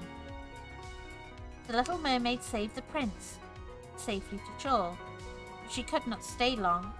She eventually had to return to the ocean and leave him on land. This is similar to Viorica's rescue. The little mermaid was so in love with the prince that she went to see a witch who offered to trade her a potion that would turn her mermaid's tail into legs. They struck a deal. The mermaid would sacrifice her beautiful voice for legs so that she could live with the prince on land. So in Rod's case, he traded away his voice to become a prince. However, the sea witch gave the little mermaid a warning and said that if she wasn't able to make the prince fall in love with her, there would be consequences. Consequences? Yes, namely, if the prince fell in love and married someone else, the mermaid's heart would break and she would dissolve into sea foam. Oh God. I cannot help but recoil. My expression must betray my horror because Emmeline quickly shakes her head. There's no need to be worried. Rod has said that his curse is different from the fairy tale. And you believe him? Emmeline shrugs helplessly as she puts down her now empty glass of water. The fairy tale curse always twists the original fairy tale, right? Besides, it's not as if Rod traded his voice for legs, and I've never heard of a cursed person that dies because they cannot break their curse. That may be true, but Emmeline does not know what Rod traded his voice for. She does not know that he did it to become a prince for Viorica. Rod is already hiding things from her. Is it possible that Rod will die the day Viorica marries Desmond? Later that day, I find Rod in the dining hall. He appears to be inspecting the seating arrangement for the night's banquet. He glances up briefly to look at me, before returning his attention to the placards with the guest's name on them. What is it? I've been looking for you all morning. I'm distracted from what I'm about to say when I notice Rod switching the position of two placards. I frown as I catch the name on one of them. He is moving Viorica's place at the table. Is he trying to make sure she sits as far away from him as possible? Surely you have better things to do than stay in here. What happens if you cannot break your curse?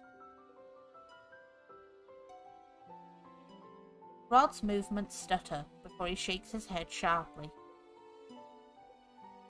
That is something you do not need to know. Plead with him, get angry with him. Ooh, it's a hard one.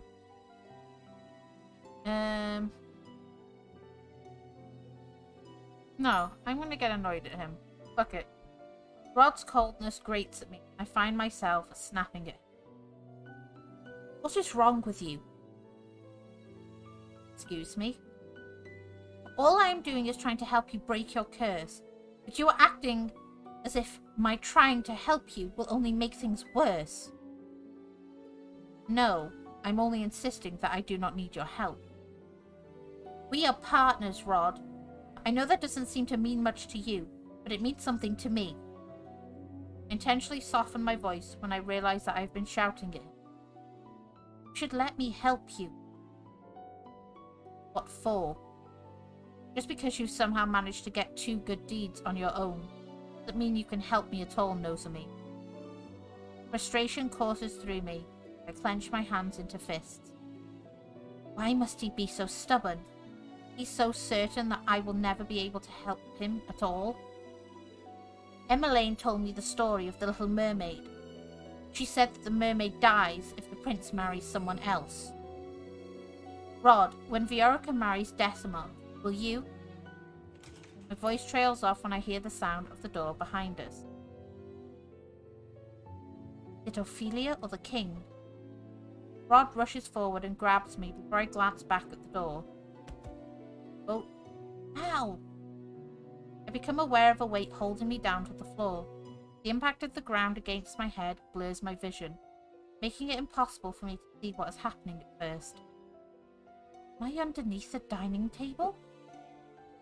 I struggle and try to sit up. Weight pushes down on me again, forcing me to be still. I'm being pinned! No! Quiet. Rod, why did he push me underneath the table? I'm about to ask him aloud, and the sound of footsteps silences me. I cannot help but remember what Sir Mithros was saying about rumours. Rod and I were seen alone together by the servants. The rumours will no doubt get worse. Why is Rod doing this? I stay quiet as the people that enter the dining room hall talk. How strange for this place to be empty at this time of day. There is a pause, and then another voice speaks up. Better have good news for me, Mithros. Sir Alcaster and Sir Mithros. I knew it! The sussy fuckers! Rod's hands tighten on my shoulders. Everything is as you requested, Sir Alcaster. There should be no issues. There better not be. You've disappointed me before, Mithros. I would be careful not to try my patience again. Yes, Sir Alcaster. Sir Mithros sounds oddly subservient. I think Alcaster is the witch, and then Mithros might be his, like, henchman. But why? The two of them are both ranked equally, and neither of them should have to answer to anyone other than the king. Unless Sir Alcaster truly is the witch, and is forcing Sir Mithros to obey him with a spell. Wait a few minutes after I leave. We should not be seen together. I do not hear Sir Mithros respond, but I can hear Sir Alcaster leaving the room. Sir Mithros sighs out, but is otherwise silent when he leaves the room after a few moments. I exhale fully as the door finally closes behind Sir Mithros. Bad. I was so engrossed in Sir Alcaster and Sir Mithros' conversation that I only just realised now that Rod is hovering over me. Oh, hello. Hello, sir. Hey, are you alright? Are you hurt? You look a little... Rod suddenly pauses as he notices our positions. Stares at me for a few moments, eyes wide. Oh god, the shock has hit the poor boy. Scrambles out from underneath the dining table. By the time I do the same, he is standing far away from me, his gaze fixed on the wall. He's bright red. It would be funny if I weren't sure I was the same colour. Rod clears his throat. It seems that Sir Alcaster really is the witch. He has the ability to make Sir Mithros obey him. Lady Parfait should be told immediately. Rod turns on his heels to leave the dining room.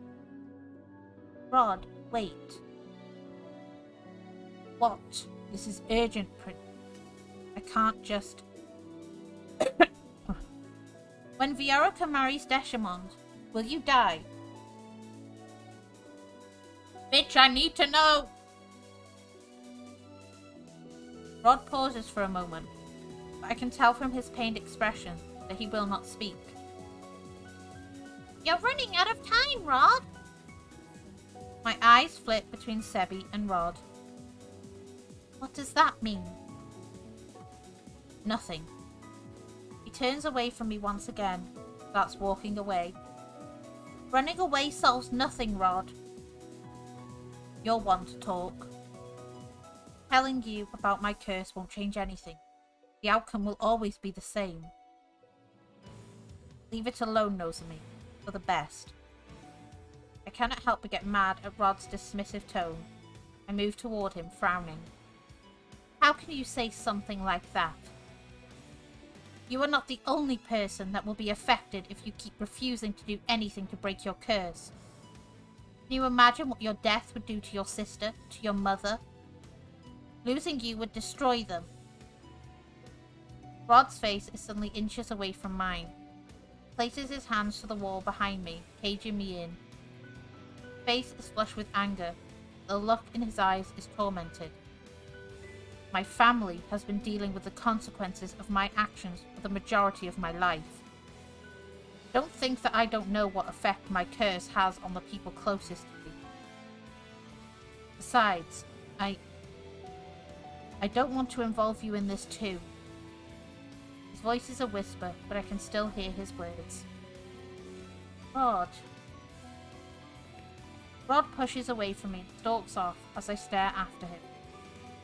He says that, but then he still does nothing to try to break his curse. I do not understand him at all. What is stopping him?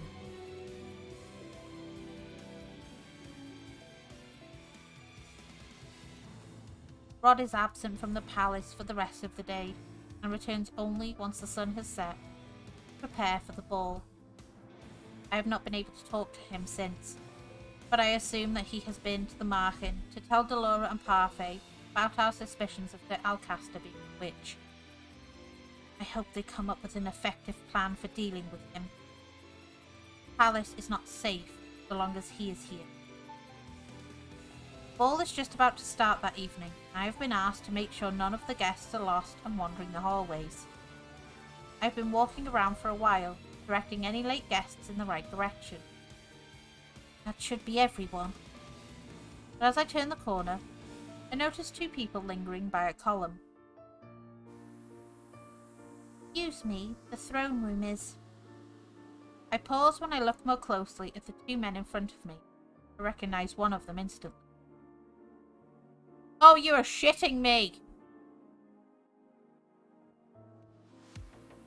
Who is this guy? I like his mask. Suspicion. He has the same eye colour as Alcaster. Is it Fritz? Maybe. What is Sir Alcaster doing outside of the throne room? Is that man he's... Ah, Nozomi. Sir Alcaster gestures me towards him, and I approach warily. This is Varg. He is one of the guests for the ball. Varg sweeps aside his cape as he bows, and I curtsy and dip my head to hide my expression. I have not heard of a Varg, and why would he be bowing to a mere maid? Also, why is he wearing such an elaborate costume and mask? This is not a masquerade ball. If Varg is an acquaintance of Sir Alcaster, there is no telling what or who he truly is. Varg is one of the suitors for Princess Emily. Will you please escort him to the throne room? I will be along shortly. Varg's politeness is even more suspicious. Of course. Sir Alcaster? I meet Varg's gaze briefly. I cannot help but frown the way he is smirking at me. This way. Varg and I make our way toward the throne room. I cannot help but feel wary of the fact that he is following behind me, where I cannot see him. If the maids are this lovely, the princess must be truly wonderful. Varg laughs and I grit my teeth at the sound. What? It was meant as a compliment? There's no need to look at me like that. Varg looks at me curiously. A maid's not allowed to speak in this place. I have nothing to say. Not the most cheerful person on staff, are you? Thankfully, the doors to the throne room appear as soon as we turn a corner, and I do not have to come up with a response to his words. We are here. I gesture toward the throne room and move to leave, but Varg's voice stops me. You should at the very least escort me inside and introduce me to the princess, don't you think? Isn't that what a maid should do? Technically, that is the announcer's job. But Varg came so late, he probably already missed the introduction. I wouldn't want to think badly of any of the servants at the palace. I take a deep breath to calm myself before turning toward the doors. Follow me.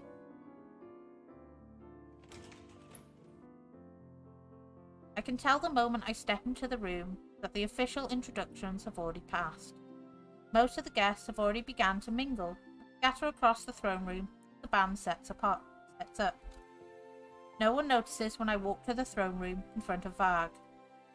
I do not trust Varg, not if he is associated with Sir Alcaster. I might have time to warn someone about him while he is distracted. But who? Rod. My eyes fall on Rod. I notice that he is leaning against one of the walls, away from the crowds. I head directly to him, moving quickly so that Varg is not right behind me. Rod! Rod frowns at me as I come to stand in front of him. What? There's a man here called Varg, thinks Sir Alcaster brought him. Alcaster? Apparently Varg is one of the suitors for Emmeline's hand. Rod glances past me at Varg, his eyes narrowed. That him? That Varg? When I turn back, follow his line of sight, I almost gasp in shock. Varg is bent over one of Emmeline's hands, clearly having just pressed a kiss to the back of it. Should have kept him away from Em. But Rod and I are not too far away, so we can hear him clearly. But the throne room is already hushed at the sight of the Crown Princess being so boldly, directly addressed. May I have the first dance, Your Highness? I feel sick, but cannot bring myself to say anything more as Emmeline puts her hand in Varg's. I accept, Lord Varg. The moment Emmeline makes her way to the centre of the dance floor, a man signals to the band and the musicians start playing. Feels wrong. I can only nod as I watch Varg pull Emmeline closer. At first it is just he and Emmeline dancing. Then other couples gradually trickle in to join them. I do not like this at all. Rod and I watch in silence as the first dance continues on. I know for a fact that Rod must see the dreamy smile on Emmeline's face, certainly as I can. When the music stops, both of us move as one toward Emmeline. Even though the dance is over and Varg has released her, they still stand close in the centre of the room. The silence is interrupted when the double doors open. Sir Alcaster, along with two knights, stalk into the centre of the room where Emmeline and Varg stand. Oh no, you fucking set something up, didn't you shithead? Their arrival causes an uneasy stir in the crowds. The king rises from his throne, eyebrows drawn. Alcaster, is there some kind of disturbance? Alcaster says nothing, as the knights stationed around the room approach Emmeline and Varg and stand around them, encircling them. Emmeline's expression shifts from confusion to fear. The crowd becomes even more anxious. Alcaster, explain this! Alcaster briefly glances at him, but says nothing. He turns back to his knights and snaps his fingers. The knights pull out their sword and point them at Emmeline. No! Don't you kill her! Em! I reach out and grab Rod's hand before he can make his way towards her. Rod, it is too dangerous. I know, but thoughtless actions have the potential to put Emmeline in even more danger. Rod's only response is to tighten his grip on my hand. I place my other hand over his to reassure him. Slowly but surely, his grip begins to loosen. I turn my gaze back to the king. Alcaster, stop this immediately. What do you think you're doing? Something I should have done a long time ago. I have been nothing but loyal to this kingdom, and all I have ever wanted was for Angiel to thrive.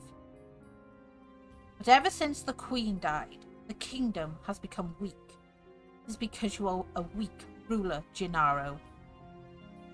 What? The people were more productive back then, more disciplined during the late Queen's reign. The kingdom has become less productive, without fear to drive them.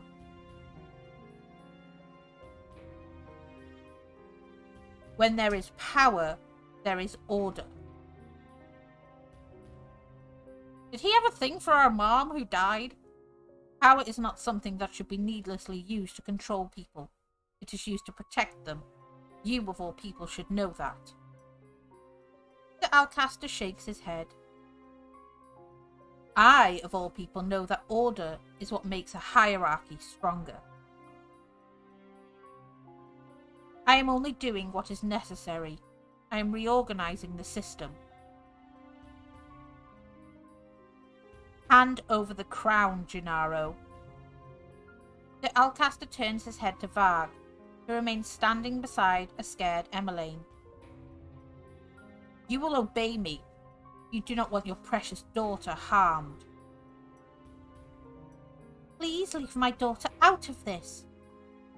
Emmeline steps back, her eyes now brimming with tears. Varg, seize the princess.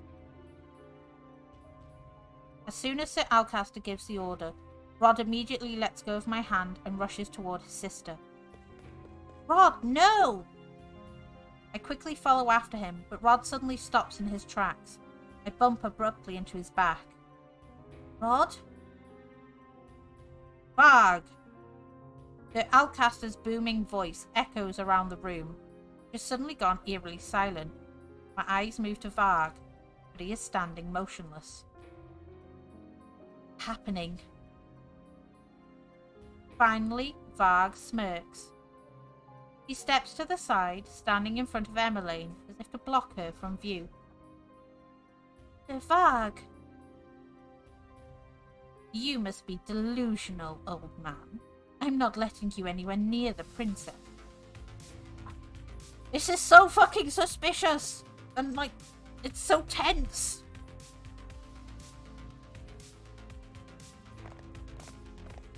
The knight's next movements are a blur as they rush at Sir Alcaster.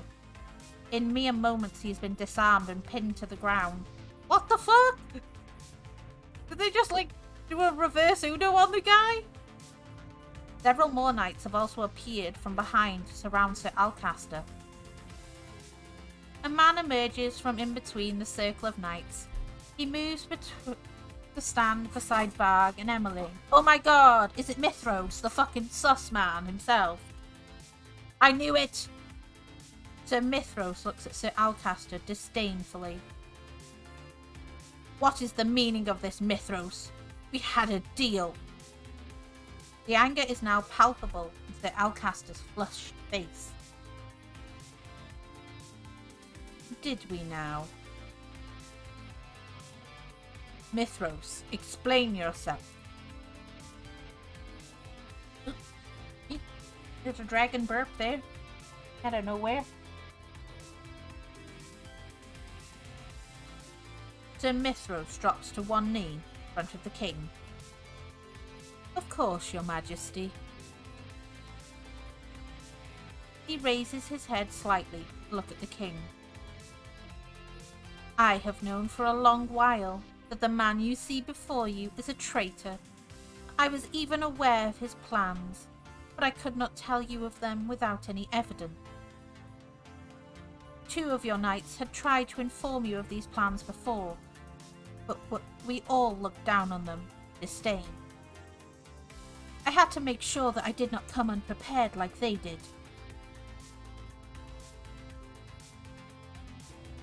Jurian and Garland.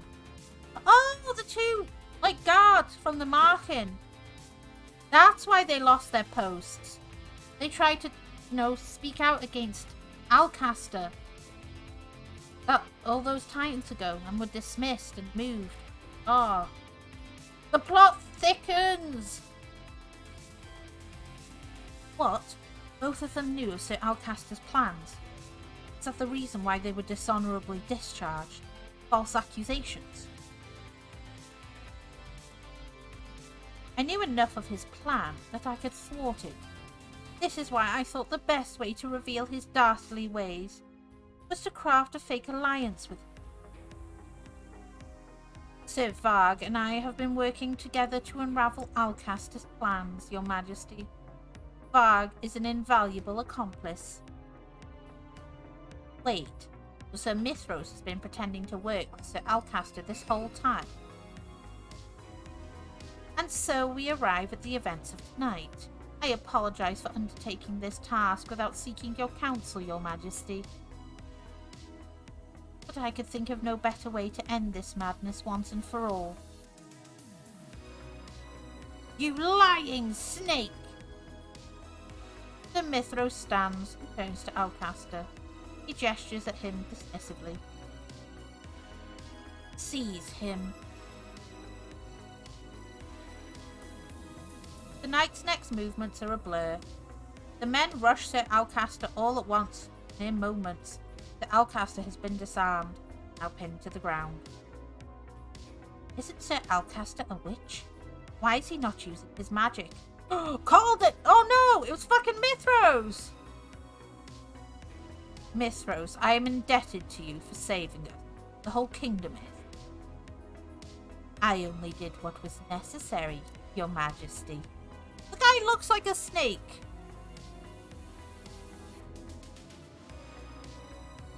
Varg has piercings on his other ear. Are they related, maybe? And where is Fritz? The king glances at the knights, and at Sir Alcaster, his gaze steely. Take him away. Sir Alcaster struggles uselessly against the knights. They drag him away. He is nearly out the door when he starts screaming at the king. Gennaro, you are a fool! That man is a witch!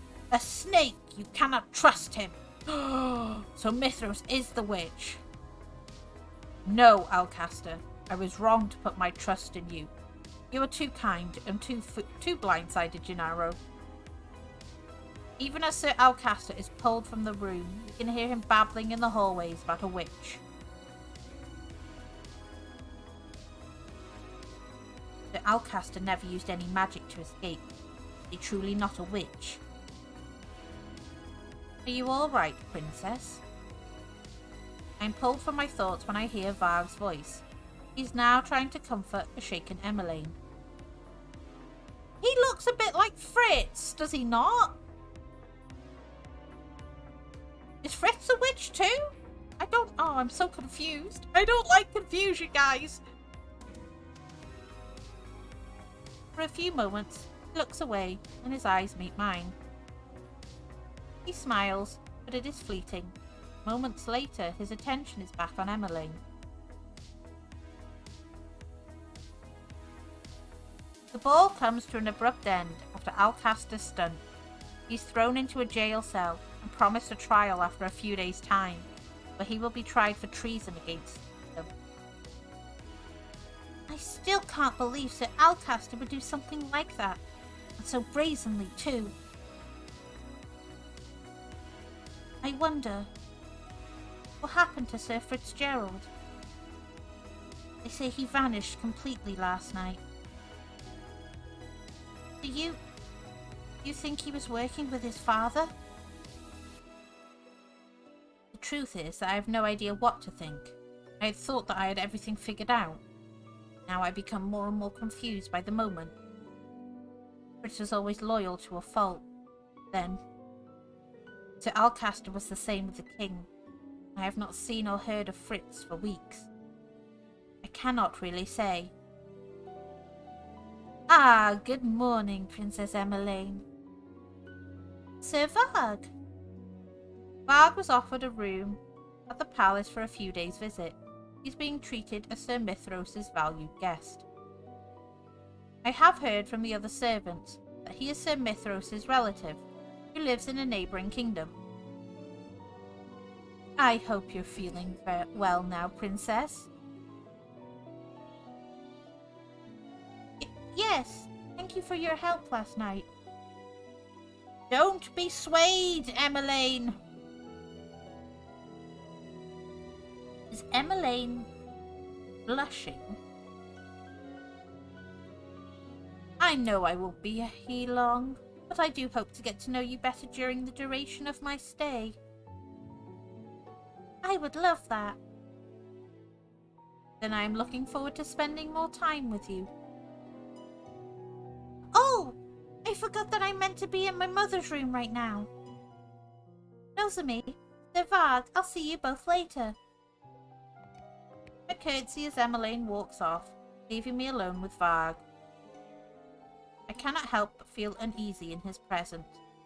Something about him puts me on edge. He makes me feel uncomfortable. Excuse me, I have errands to attend to. Wait. Before you head out, I have something to give you. Give me?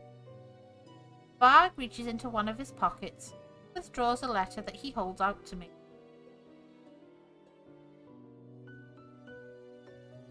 What is this about? Well, I guess you'll have to open it and find out princess. He fucking knows! God damn it! The mystery, I hate it! My blood turns to ice in my veins. He knows I am the princess. That could only mean that he is. I have no idea what you're talking about. Excuse me. I'm about to leave when Varg suddenly grabs my wrist. The play is just about to start, princess. You have a responsibility as the main character. You perform impeccably till the very end. Otherwise, well... He grins at me. It is the same wolfish smile that he flashed at me during the ball. You might miss out on your fairy tale ending. What? Before I can say anything else, I feel a hand grip my other arm. Someone tugs me back and away from Varg. It comes to stand in front of me. Stay away from her. Rod. Varg looks at Rod, then at me, his smile growing more crooked. What an interesting turn of events. I wonder how this will end for the both of you. Tell me, Nozomi. What is he to you? Friend. Friend, you say? Is that what he really is? Yes. Oh, the disgruntled look on Prince Rod's face says otherwise. I wonder why.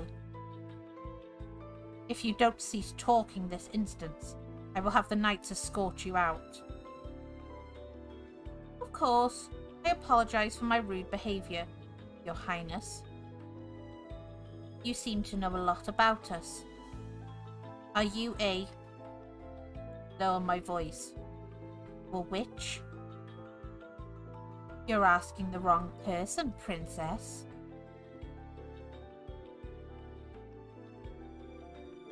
He knows who you really are. I think you two are worrying too much about me. After all, I'm just a pawn in this game.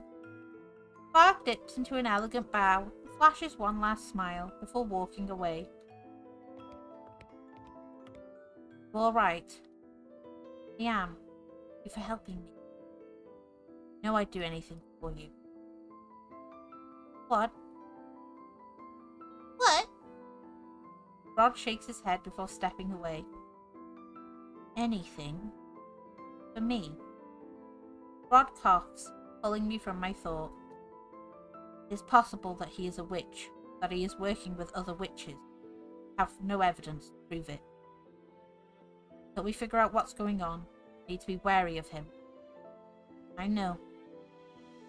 Rod smiles at me gently. The look makes my heart thud once, painfully in my chest.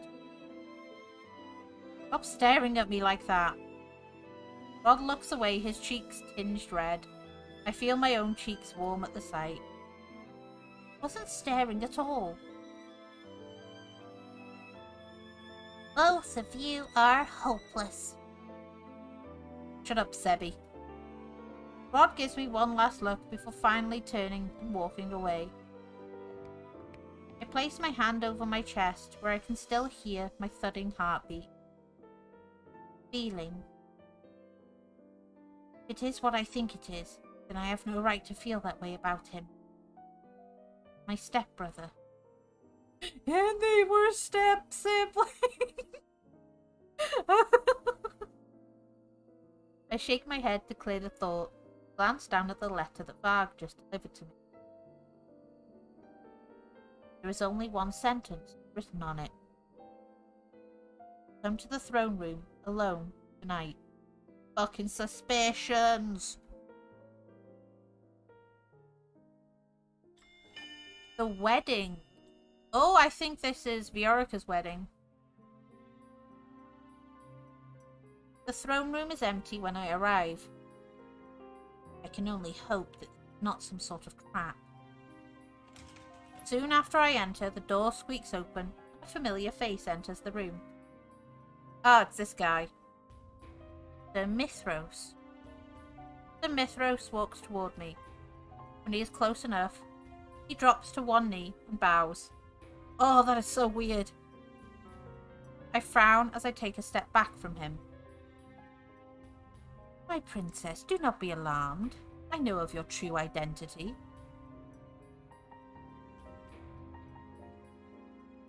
Sir Mithros flashes me a wide smile that causes a shudder to run down my spine. You know who I am? Then that means you are. I take another step back as the blood drains from my face. Sir Mithros' smile only widens at my reaction. I'll say it for you. Yes, I am a witch. I mean, it fucking says it all. His fucking face. If you are a witch, then Sir Alcaster is. A mere human. A fool one. And Varg? Nothing but my personal errand boy. Thought suddenly occurs to me. Sir Alcaster was plotting against the kingdom. Then did Sir Mithros also punish Fritz somehow? What about Fritz? Was he part of Sir Alcaster's plans? Ah, the night.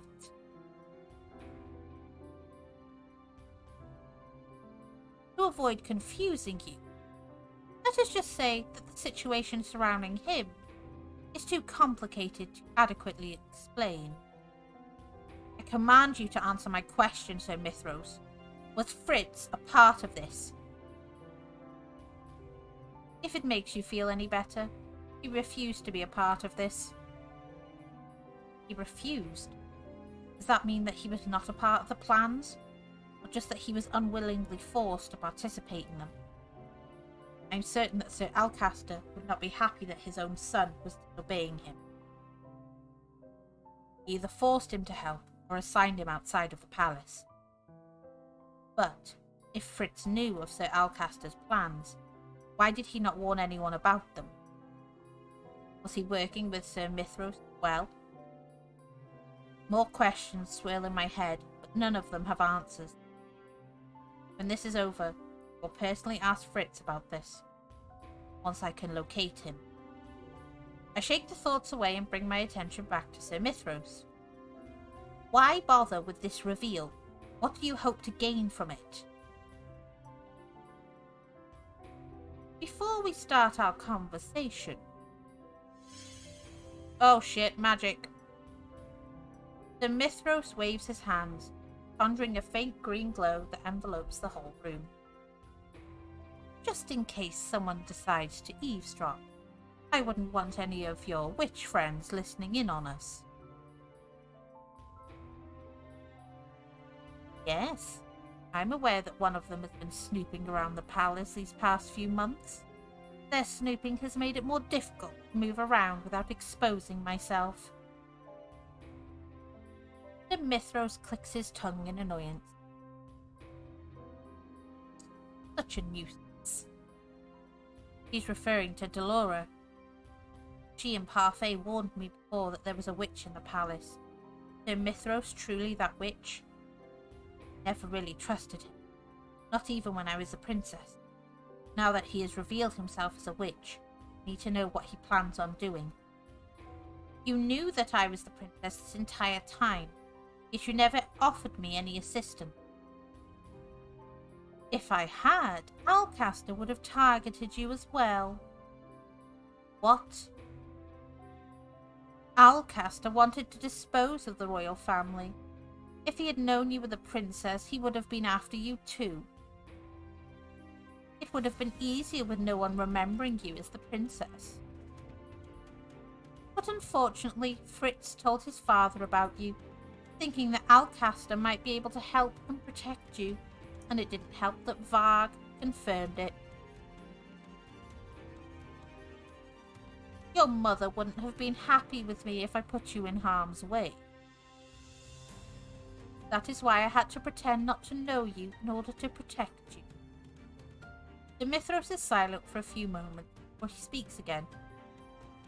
Revealing myself to be a witch was necessary. I had to make myself appear useful to Alcaster somehow, after all. Hi, Tic Tac! I I am doing very well, darling. How are you today, sweetie?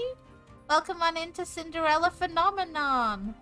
We are getting into some deep mystery and drama. This is Mithros. He is a witch apparently after us, so it's getting suspenseful. Then, of course, I learned of his foolish plans to steal the crown and decided to thwart them. Though not before I stole something from Alcaster first. I played him like the fool that he was. I told him I would aid him with my magic so long as he gave me the knight's protection. Using magic is almost impossible in this place, so having the knights to back me up was crucial. The knights? What does he need the knights' protection? What are his plans? The Mithro starts pacing the room, his expression still calm. Gonna be an uncle for a second time. I'm having a niece. Oh, congratulations, honey! I bet the whole family is excited. I'm so happy for you. That'll be so nice. I found out that he planned to dispose of me after he obtained what he needed, so I disposed of him first. Alcaster might have been able to convince most of the knights to aid him by promising them promotion, but... well, my magic is far more convincing. The Mithro stops in front of me, deadpan expression transforming into a smile. For now, let us desist speaking of my plans. The minute Alcaster's plans were thwarted, I knew I had to contact you directly. I'm happy to see you in the palace, Your Highness. Only witches and fairies and people affected by other fairy tale curses know we are still a princess. Because we have the Cinderella curse. He is common folk. Although, we really need to get you out of those clothes soon. A maid's clothing does not befit a princess like yourself. That does not matter. My priority right now is to break my curse. Of course, they must truly have you frightened, feel the need to curse you. I feel an uncomfortable tug in my heart. To think that the Lucis bearer would actually allow a witch to curse you. Lucis bearer is a fairy, by the way, and apparently fairies and witches aren't meant to get along, but there are some good witches. The Mithro shakes his head, disgust written on his features.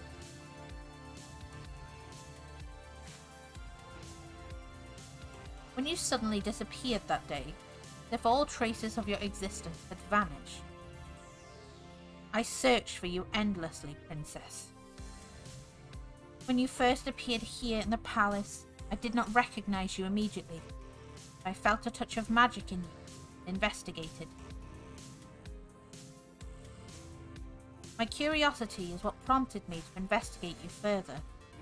When I tried hard enough, I found that I could see through the glamour that had been cast on you. So Sir Mithros truly was the witch Parfait was referring to. She mentioned someone seeing through the glamour. Imagine my surprise when I found out that it was actually you.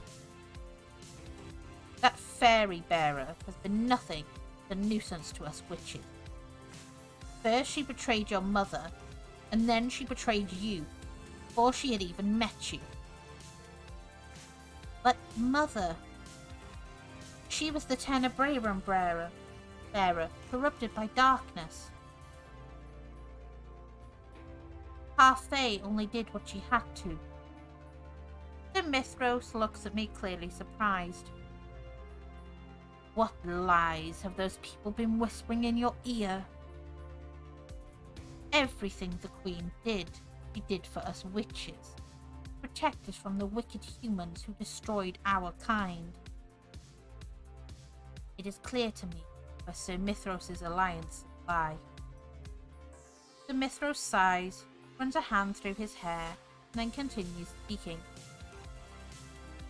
On your 18th birthday, you will follow her footsteps. You will make this kingdom a place for all witches to prosper.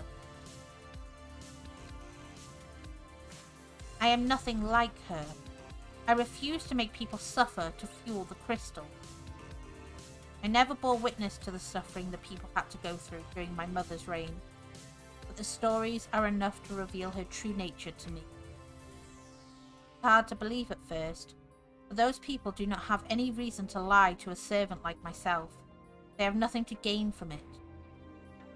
I finally understood why the hatred people had for me ran so deep, even when I did nothing to them.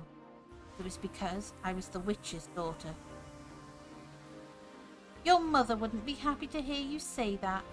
Let me assure you, this is not a destiny you can run from, dear princess. I will not let destiny take control of my life. I feign tiredness by releasing a long yawn. I am sorry for cutting you short, Sir Mithros. Please excuse me, I am getting tired. I'm about to walk past Sir Mithros when he starts speaking again, his voice a low whisper. I noticed that you had gotten closer to the family so despised before, the prince included. I narrow my eyes at him. You care about him, don't you? I must confess that this surprises me, Princess. Such a relationship would certainly be a scandal. Even if you two are not blood related, he's still your stepbrother. Whatever will your dear father say about this? I clench my fist. He has no right to lecture me.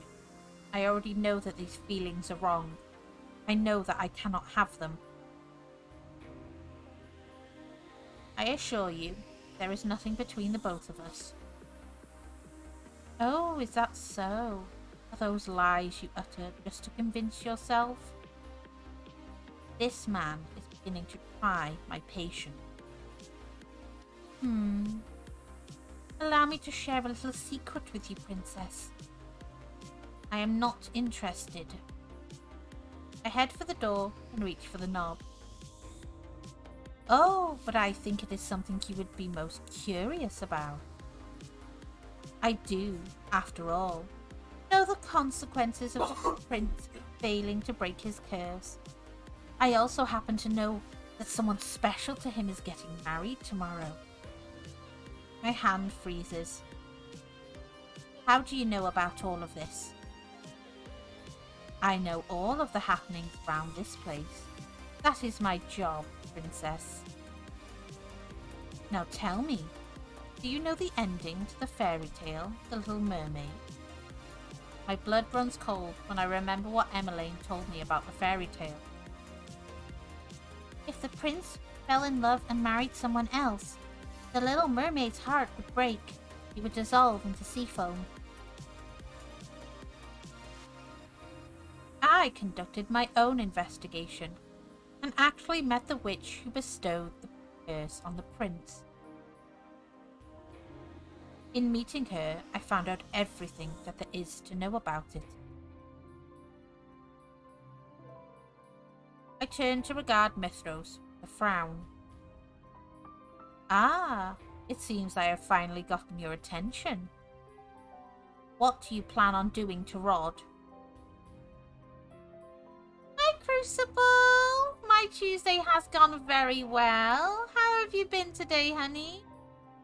Welcome on in. We're currently dealing with a bit of intense drama and scandals going on. We found out a bit more about Rod's curse as well. We got our second good deed out of 3. So Mithros here is a witch who is after us. And Sir Alcaster got arrested, essentially, for trying to overthrow the king. But he was used by Sir Mithros. It's all crazy and suspense. The drama is just, I'm loving this series. But yes, I have had a good Tuesday today. I hope yours has gone well as well, Crucible. The Mithros shrugs. To him? Nothing really. I was merely curious. I wanted to know what you saw in him. What do you know about this curse? It stays true to the fairy tale, only in this case, the prince gives up his voice for a title. Yeah, so Rod basically gave up his voice to become a prince. So, the girl in the toy shop he fell in love with, Fiorica, would essentially fall for him, but she didn't. She is still in love with Desamond. So Rod is sucking it up. So essentially, you know, her dad married Ophelia because of Rod's curse. It's really intriguing. Still, it'll end the same way. The girl will fall in love with someone else, despite his sacrifice. On his beloved's wedding day, the prince will die. I had thought you might have reached the same conclusion. Tragic, don't you think? I had the same thought, but is Rod truly going to die? So the reason Rod gave up breaking his curse, because he knew that Fiorica would never love him back.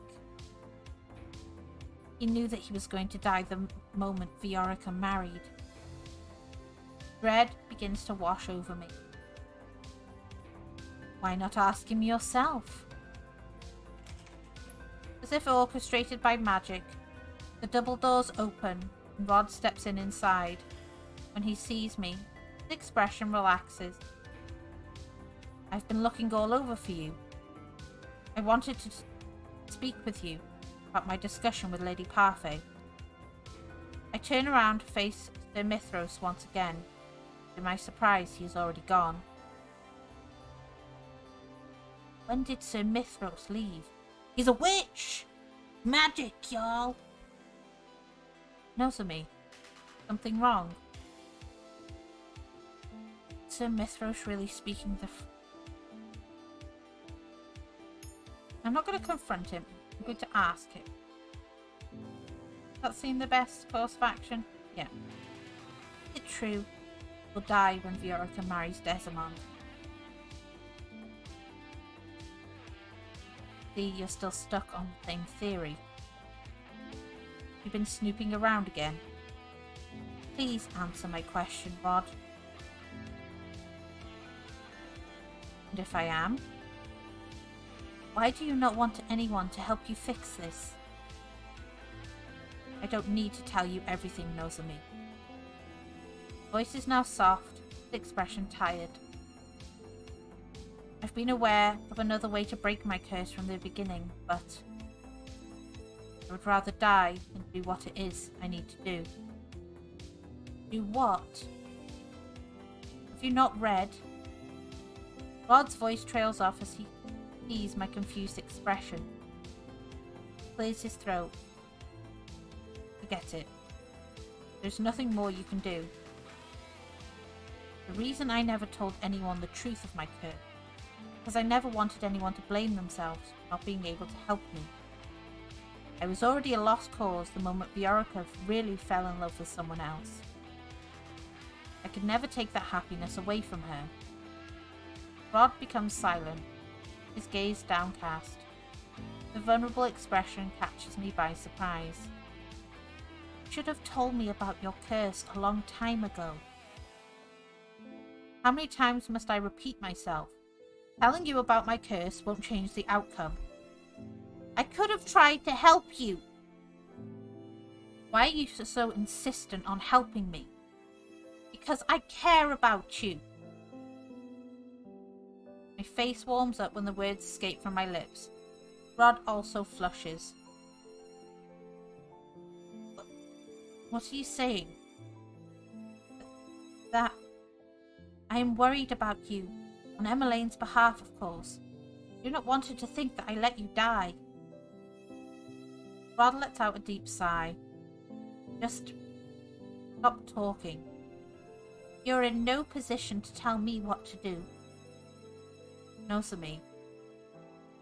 There is a hint of warning in his voice. Now you better let me help you or... Oh! Oh, I did not expect that! Oh my god! We got a kiss off the dude. My god. Then they kissed. My words are cut off when Rob presses his lips to mine. They're fucking step-siblings. What is going on? I'm so confused. Nearly got attacked by a moth. Oh my god. It is only a brief kiss. When he pulls away, his usual somberness has returned. I told you to stop talking. I can only stare back at him, baffled. Rod, you do realize that you just kissed the princess. Rod looks at Sebi, then at me. His face colours once more. He takes a step back, lips pressed together. I'm sorry. Without any warning, Rod turns abruptly, stalks out of the room. Sebi falls from his shoulder, falls to the ground. Rod does not notice in the hurry to leave. I stare after him, in shock. I can't believe he just ran away. I walk to where Sebi is and kneel down to pick him up. All right. I'm fine, thank you, Princess. Sebi tilts his head to the side. That Rod. I wonder when he will start acting like a man. Suddenly kissing a girl like that is so unromantic. I think about the warmth of Rod's lips pressed against mine. Blush again. Rod may not say much, but he has a lot going on in his head. Thoughts he doesn't ever want anyone to know. I don't want to speak on his behalf, but I know he really does care about you, Princess. He's just a little standoffish, has a difficult time showing his emotions. He's sensitive like that. Take it from me, I'm always in his head. I care about him too, but what will become of my feelings once I break my curse? I will return to being his stepsister. It's all over. No, not the time to mull over such thoughts. I'm sorry for asking this of you, Princess, but can you return me to Rod? That boy is useless without me. The exasperation in Sebi's voice. Smile. Sebi acts like Rod's older sibling. Of course. When Rod does not open the door, I knock again. Rod's eyes widen as soon as he sees me. His face flushes a dark crimson. I am here to return Sebi. Rod nods before slowly taking Sebi from my hands. Thank you. Be careful not to drop me again next time. There is a hint of a smile on Rod's face, perhaps Sebi's face. Sorry. He looks so much more at ease when he smiles. Rod faces me again with an apologetic expression. Nozomi, I am sorry for what I did.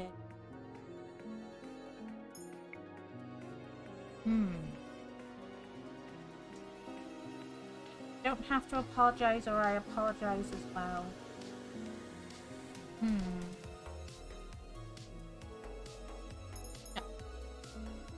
I know you did not intend to do that in the first place. Truth is, I actually... He trails off and averts his eyes slowly to the floor. Suffice it to say, I'm not supposed to feel this way about you. What exactly are you feeling? Oh, it was a good one! Yes! Rod flushes deep red before turning away. Don't ask me such an embarrassing question. Hovering silence becomes more pronounced. We both stop talking. Said you wanted to talk to me about something you discussed with Lady Parfait. Yes. I meant to tell you that Delora will be here tomorrow to investigate. Now that we know Sir Alcaster is not the witch, we have to start our investigations over. Actually, about that, I know who the witch is. Who? Sir Mithros. He's the real witch. Sir Mithros?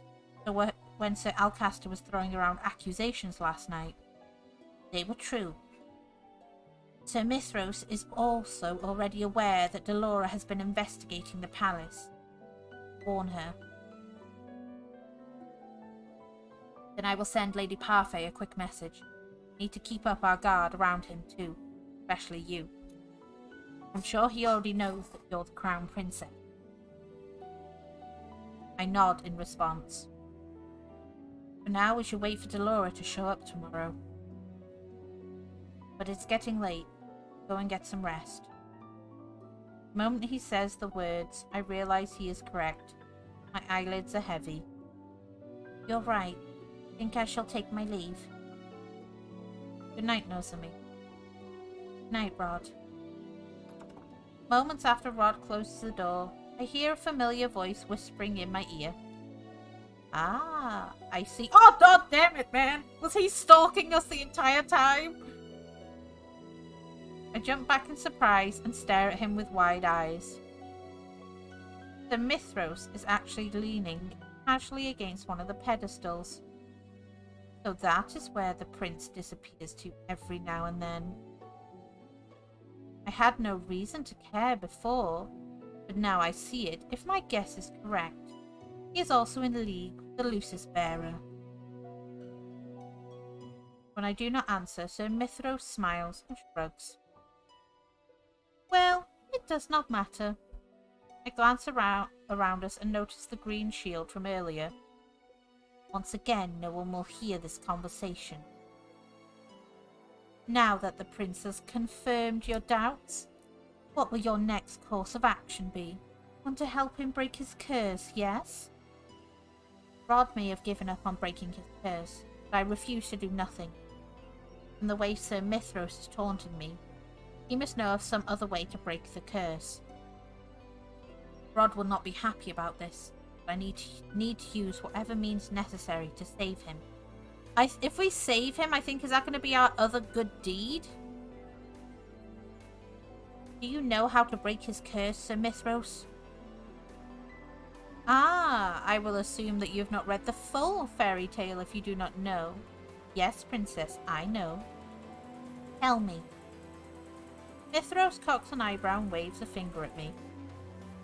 Do you not realize by now how witches work, Princess? I propose a deal.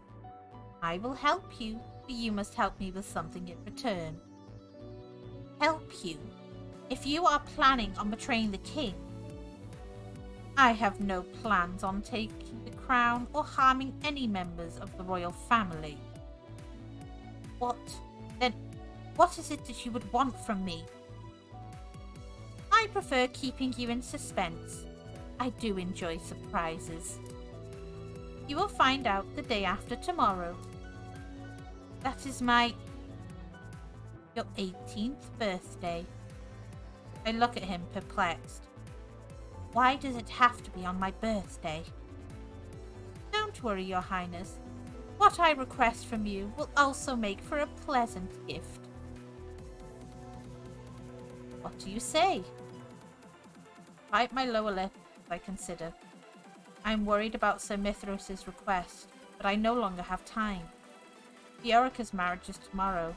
Sir Mithros has the upper hand. I understand.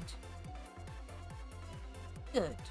Now remember, dear Nozomi, witches are bound to their oaths. Oh yeah, we're a witch too. Shit. In order for the prince to regain his voice and life, something must be taken by force, just like in the fairy tale. What does he mean by that? Tell me what I must do. Oh, I did forget to mention this, but It is not you who must act. Prince. What? If Rod could help himself, he already would have done so. Please trust me, Princess. You will have my aid, and I will make sure the prince's curse is broken. Oh my god! Dun, dun, dun.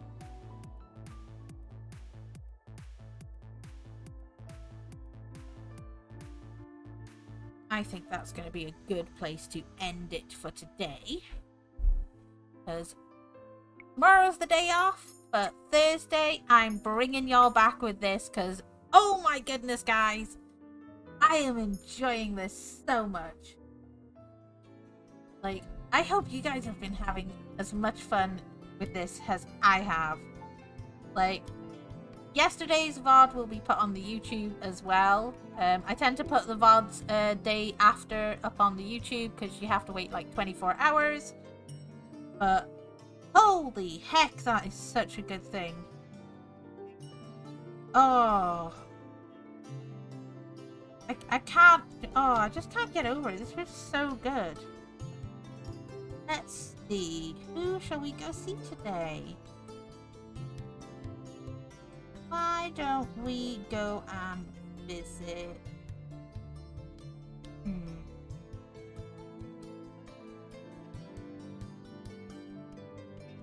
Let's go watch Gally today. She's doing some Mario Kart. And she is a fellow dragon. So why not? I have not had a chance to go visit Tiali in a while, so no time zones and all that fun shit. But yes, Wednesday is my day off, guys. You know, I like to at least make sure that I am mentally and physically okay, and relaxed and things like that. To be back for Thursday's game stream. I am having so much fun with these games. They're so good. Honest to God, thank you guys for coming to spend Tuesday with me. I've appreciated seeing all of you guys. Like, I don't get to see enough of you. Sometimes I miss a few of you a few days. But, honest to God, like, thank you guys for coming to see me. You know, if you've missed any of my gameplays like this, you'll find them. If they're not on a VOD, you will find them over on my YouTube when I do upload them. I try to make a regular upload schedule, and I'll be working on some more like shorts and TikToks as well, because I've been lacking in making those for you guys. And I know sometimes I do some fun, crazy stuff over there. But I will see you guys on Thursday at 8:30 p.m. UK time. So, I love you guys. Make sure you get yourself plenty of food and rest and all the fun stuff. And I will see you again very, very soon.